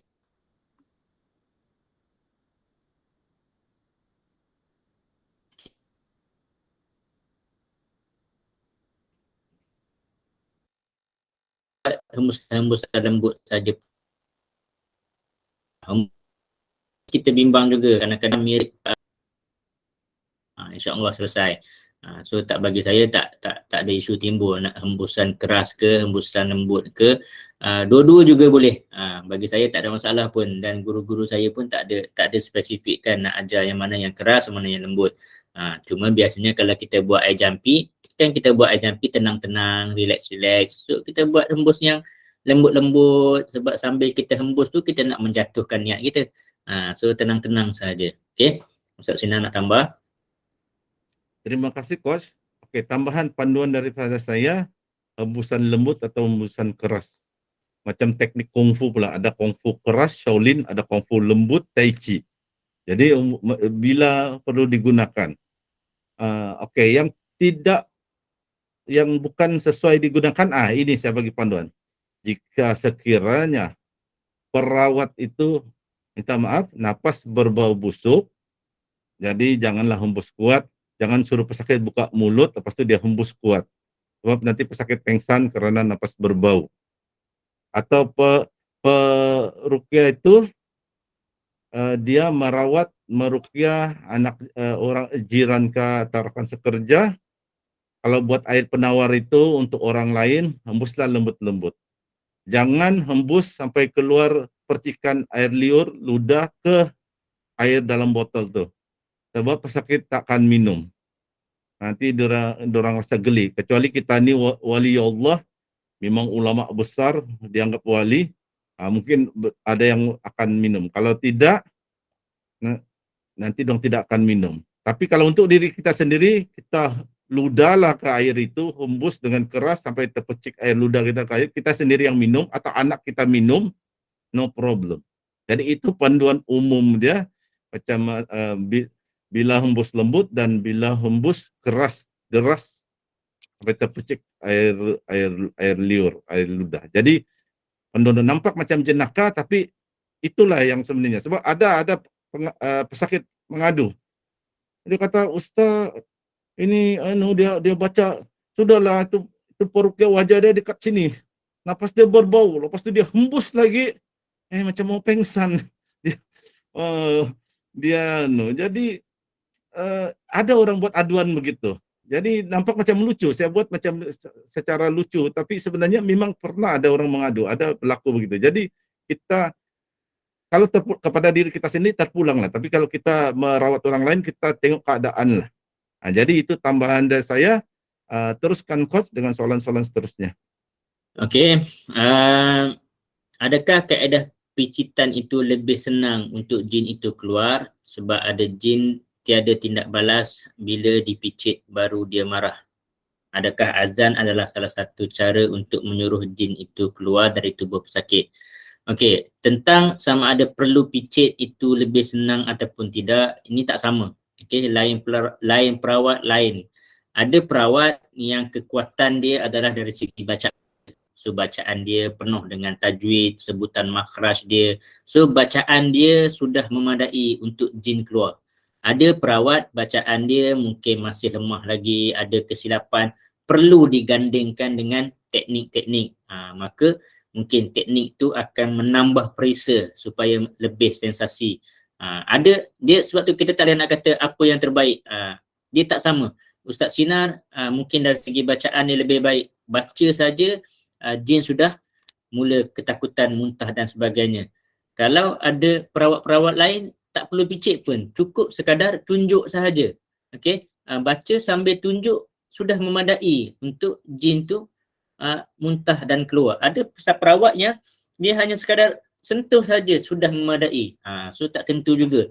Bukan sekadar berbeza perawat saja tak tentu, malah berbeza pesakit juga akan ada reaksi yang berbeza-beza juga, tak tentu juga. Ada pesakit cukup sekadar kita bacakan sahaja. Ada pesakit perlu kita baca sambil kita sentuh. Ada pesakit yang perlu sampai kita picit-picit. Itu sahaja. So macam mana kita nak tentukan tu, kita kena, kalau saya try and error. So kalau saya, macam SOP saya akan bermula baca je dulu. Baca dulu, kemudian saya akan sentuh dengan kayu rotan ataupun kayu urut. Kalaulah sentuh dengan kayu ataupun rotan tadi dah ada reaksi yang pesakit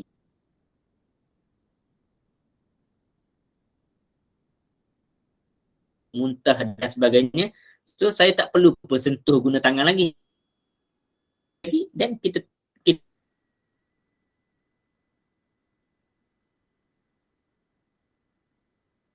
mula pula tepuk sikit. Kalau tepuk-tepuk sudah memadai untuk dengan tepuk-tepuk belakang dan lagi. Dan mungkin yang lebih seterusnya saya akan mula picit-picit. So kita tak boleh kata itu kaedah yang terbaik. Dia tak sama.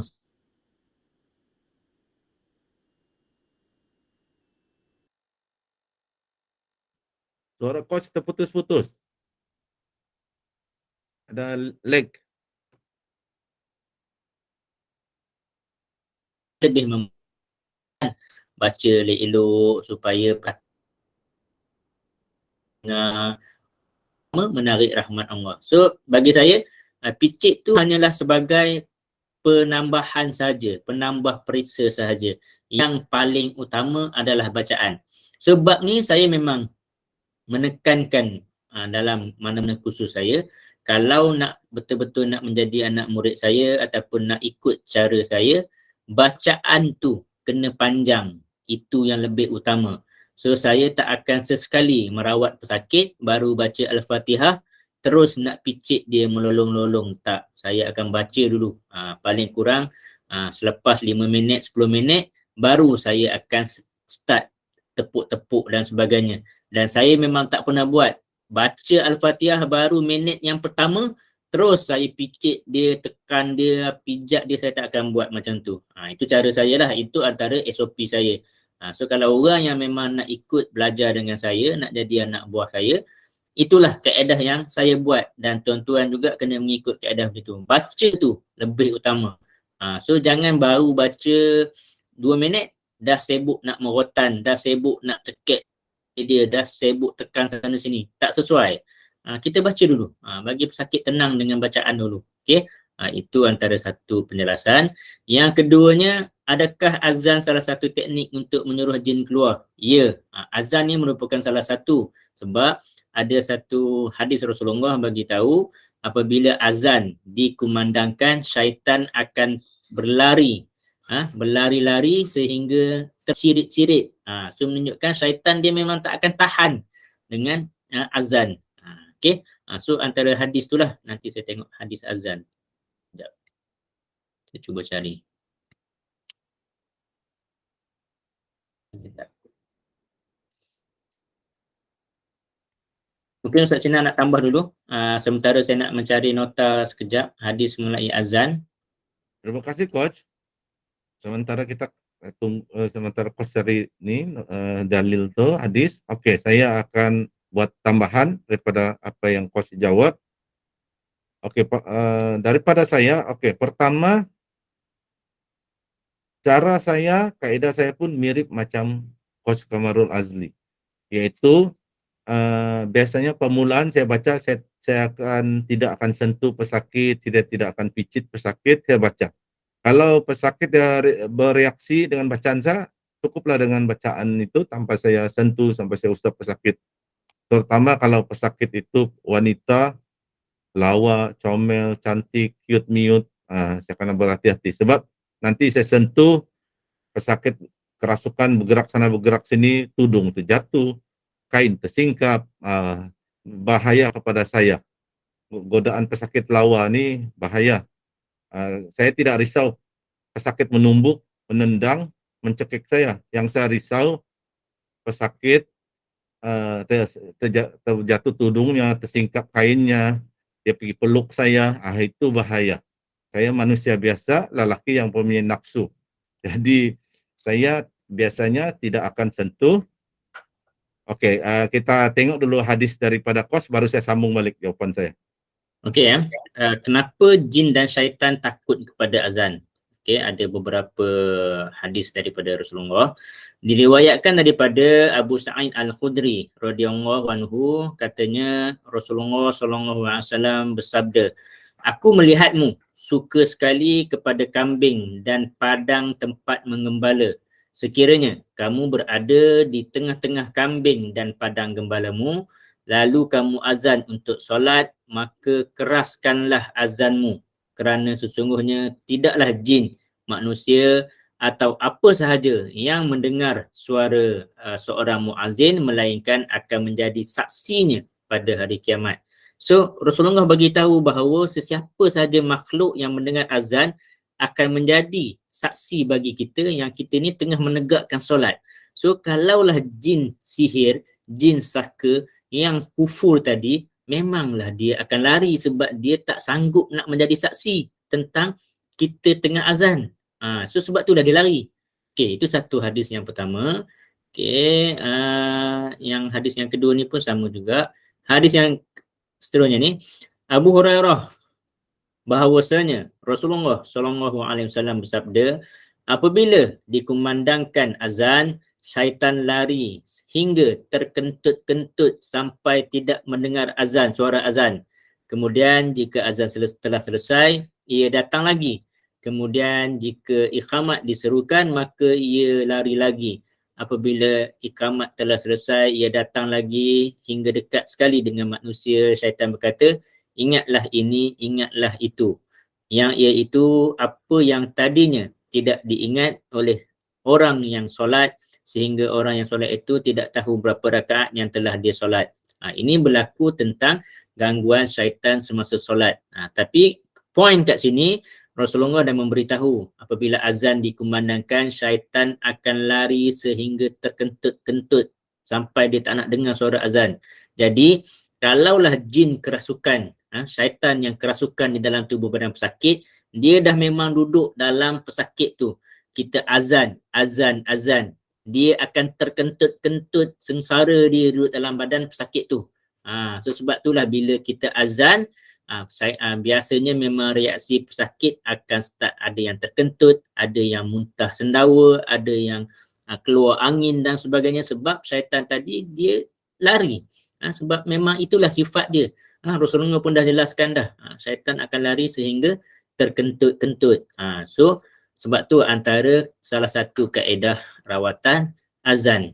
So kalau juga pesakit, biasanya kalau kes histeria juga, azan berulang-ulang kali, dan biasanya kalau sekali azan kita nampak dia banyak muntah-muntah dan sendawa, saya akan ulang lagi azan kali kedua, saya akan ulang pula azan sekejap sebelah kiri, sekejap azan sebelah kanan, saya akan ulang beberapa kali, bergantung atas situasi dan keadaan. Okey, ini antara dalil yang menunjukkan keharusan tentang azan. Malah ada nota lain mengenai penulisan Ustaz Musdar juga. Nanti saya cari satu lagi nota lain, sementara saya nak cari itu, Ustaz Sinan boleh sambung dulu. Penulisan Ustaz Musdar kalau tak salah saya juga tentang keharusan azan semasa sesi ruqyah. Okey, saya tutup yang ini dulu. Ustaz Sinan sambung dulu sekejap. Terima kasih Coach. Okey, saya sambung tadi. Soalan Puan Nurmazuriati Embung ni adalah soalan yang menarik dan bagus. Okey, tentang yang picitan tu atau sentuhan, saya katakan tadi permulaan saya tidak akan sentuh.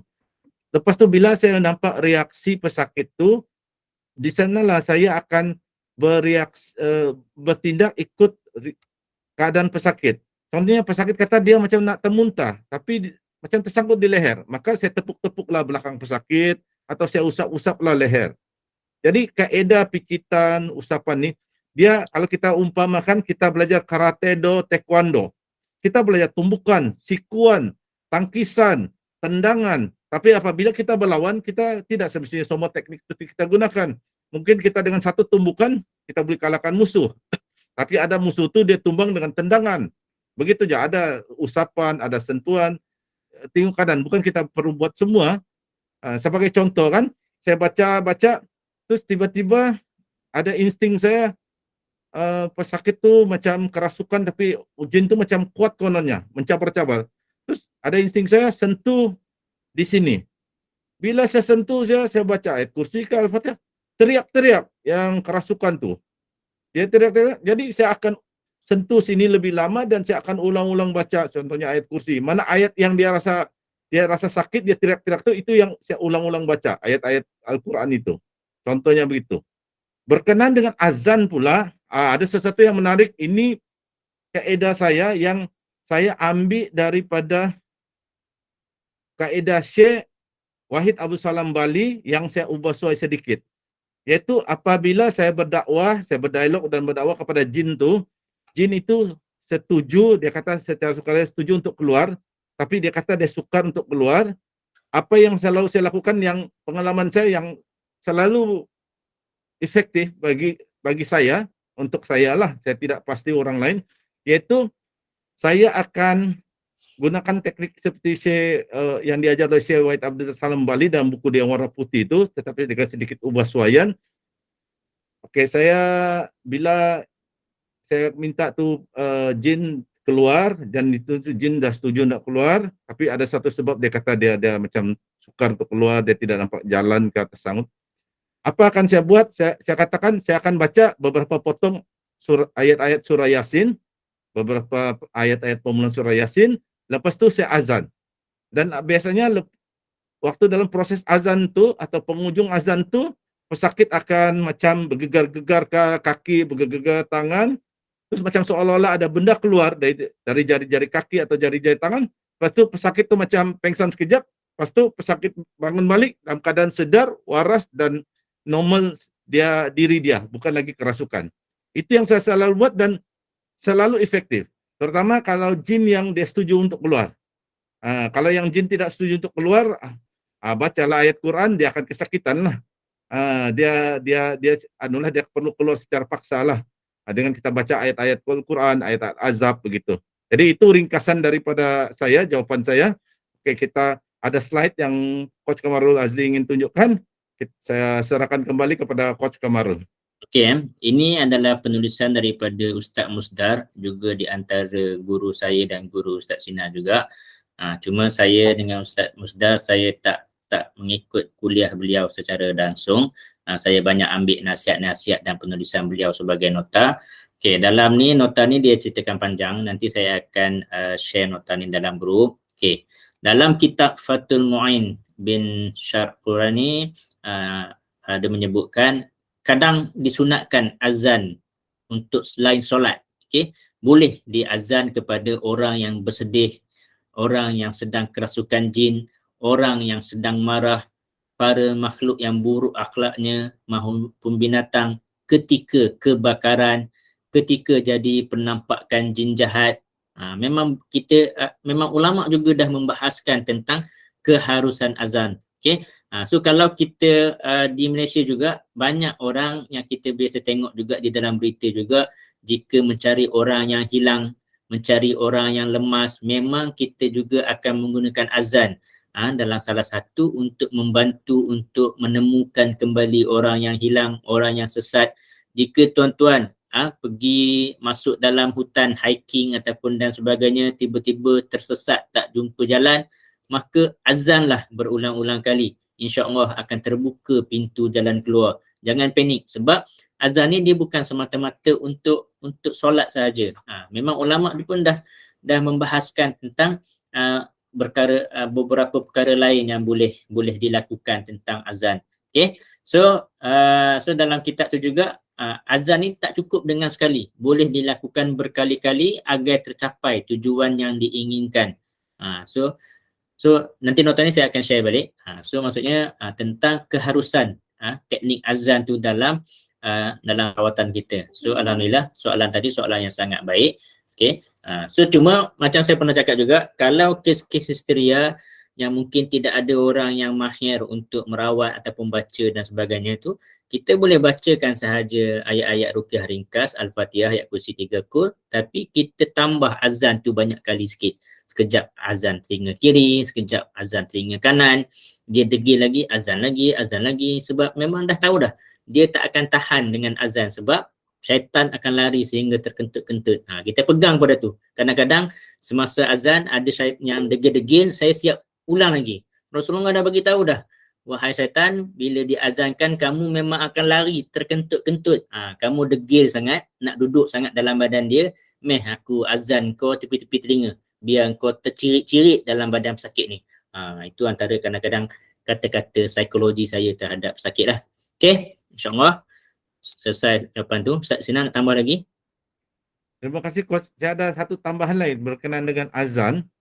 Sebab pernah saya jumpa ada orang dia ingin azan dalam untuk meruqyah ni, tapi dia tidak, walaupun azan ni senang, banyak orang hafal kan, tapi dia tidak dapat lakukan sebab dia gambarkan sekiranya azan yang dalam sesi ruqyah ni seperti azan memanggil orang sembahyang, iaitu mestilah suara merdu, mendayu-dayu panjang. Tak.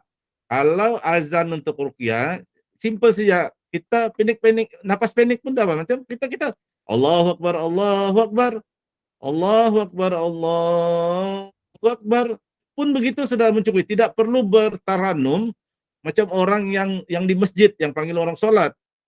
Azan yang untuk dalam sesi ruqyah dia ringkas-ringkas. Kalau napas kita pendek, kita tidak perlu bertaranum, kita sebut saja azan tu macam yang tadi itu sudah mencukupi. Jadi boleh azan, janganlah risau karena suara tak merdu jadi tidak ingin azan. Sebab azan untuk kita sesi urusan ruqyah dia bukan macam azan yang kita di masjid panggil orang sembahyang yang dia perlu suara yang merdu. Itu tambahan daripada saya. Teruskan Coach. Itu tepat sekali. Saya sendiri pun bukanlah suara yang sedap untuk azan, tapi kalau semasa rawatan kita azan macam biasa saja. InsyaAllah tak ada masalah. Tak perlulah nak azan dengan nafas yang panjang apa semua tu, tak perlu. Janganlah kita nak ambil azan seperti Masjid Madinah ataupun Masjid Mekah, tak payah. Azan yang simple-simple saja. Allahu Akbar, Allahu Akbar, Allahu Akbar, Allahu Akbar, Ashhadu an la ilaha illallah, Ashhadu an la ilaha illallah. Macam tu saja. Okey. Tak perlulah kita nak tarik taranum panjang-panjang sangat. Okey, pendek nafas nanti. Okey. Nak ruqyah 8 orang selepas ni, kalau nak azan panjang-panjang macam tu tak sempat 8 orang, semput dah nanti. Okey, alhamdulillah saya rasa untuk sesi soal jawab cukup sampai di sini saja. InsyaAllah terima kasih kepada soalan yang baik. Saya juga kat sini mengingatkan dan mengalu-alukan sebarang sumbangan-sumbangan, hadiah dan infak ke atas kuliah online. Nanti Ustaz Sinar akan post semula nombor akaun untuk sumbangan. Saya mohon sedikit sebanyak sumbangkan seikhlas hati, tak perlu banyak, sikit-sikit RM5, RM10 pun sudah memadai bagi kami. Kami akan ada manfaat dia lah bagi saya dan juga Ustaz Sinar. Okey, saya serahkan sekejap kepada Ustaz Sinar sebagai kata-kata penutup. Alhamdulillah, terima kasih kepada Coach dan terima kasih kepada peserta. Nampaknya peserta beberapa minggu ini sambutan baik, lebih daripada 20 orang. Alhamdulillah. Dan kita akan buat kuliah ulang kaji. Macam kuliah saya pada kali ini adalah ulang kaji, pernah saya sampaikan sebelum ini. Cuma ada beberapa penambahan dan dalam sesi soal jawab memang ada perkara-perkara baru yang akan dibincangkan. Jadi jangan ragu untuk hadir kuliah walaupun tajuk tu tajuk yang nampak macam ulang kaji yang pernah disampaikan, sebab mungkin ada huraian-huraian tambahan yang baru yang tidak diterangkan sebelum ini, disambung terangkan dengan lebih mendalam. Macam tadi teknik-teknik azan dan sebagainya tidak dibincangkan pada kuliah-kuliah yang lalu tentang topik yang sama. Jadi kami mengucapkan terima kasih dan juga saya memohon maaf sekiranya ada kesilapan, terkasar bahasa, tersilap bahasa yang menyinggung peserta, dan juga kami doakan kita semua termasuk kami mendapat manfaat daripada kuliah online ini. Peserta mendapat tambahan ilmu, kami pula mendapat melengkaji ilmu-ilmu yang kami pelajari. Jadi dengan itu kami ucapkan berbanyak terima kasih, rajin-rajinlah hadir kuliah mingguan, dan maafkanlah kami atas kesilapan, tersasulnya bahasa kami. Itu dari saya serahkan sesi kita ini semula kepada moderator kita, Coach Kamarul Azli. Silakan Coach. Okay, alhamdulillah, terima kasih. Sebenarnya kuliah-kuliah online ni bukanlah nak menunjukkan kami ni orang hebat, ada ilmu dan sebagainya. Tapi sebenarnya kalau saya sendiri personally lately ni saya agak malas membaca, saya malas sikit. So bila saya buat kuliah ni, dia memaksa diri saya untuk mengulang kaji. Sebab dia telah paksa diri saya untuk mengulang kaji, untuk sampaikan kepada tuan-tuan lah. Sebab kebanyakan soalan daripada tuan-tuan ni boleh tahan, hebat. Jadi kalau saya tak ulang kaji, saya tak boleh nak jawab soalan tu. So ini adalah cara saya nak mengulang kaji sebenarnya. So topik-topik yang saya nak sampaikan tu lah topik-topik yang saya nak ulang kaji. Okay, so alhamdulillah cukup untuk sesi pada malam ni. Saya juga mohon maaf kalau ada salah silap, yang mana yang silap tu adalah kelemahan saya, yang mana yang baik tu datang daripada Allah Subhanahu Wa Taala. Kita tutup majlis dengan umul kitab tasbih, kita tutup majlis dengan tasbih kifarah dan surah Al-As. Subhanakallah. Ya, salam wa akhbar. Innal insana Okay, alhamdulillah kuliah kita selesai pada malam ni. Tuan-tuan boleh dah boleh live group. InsyaAllah saya juga nanti akan tutup room nanti ya. Sehingga kita jumpa lagi di minggu hadapan.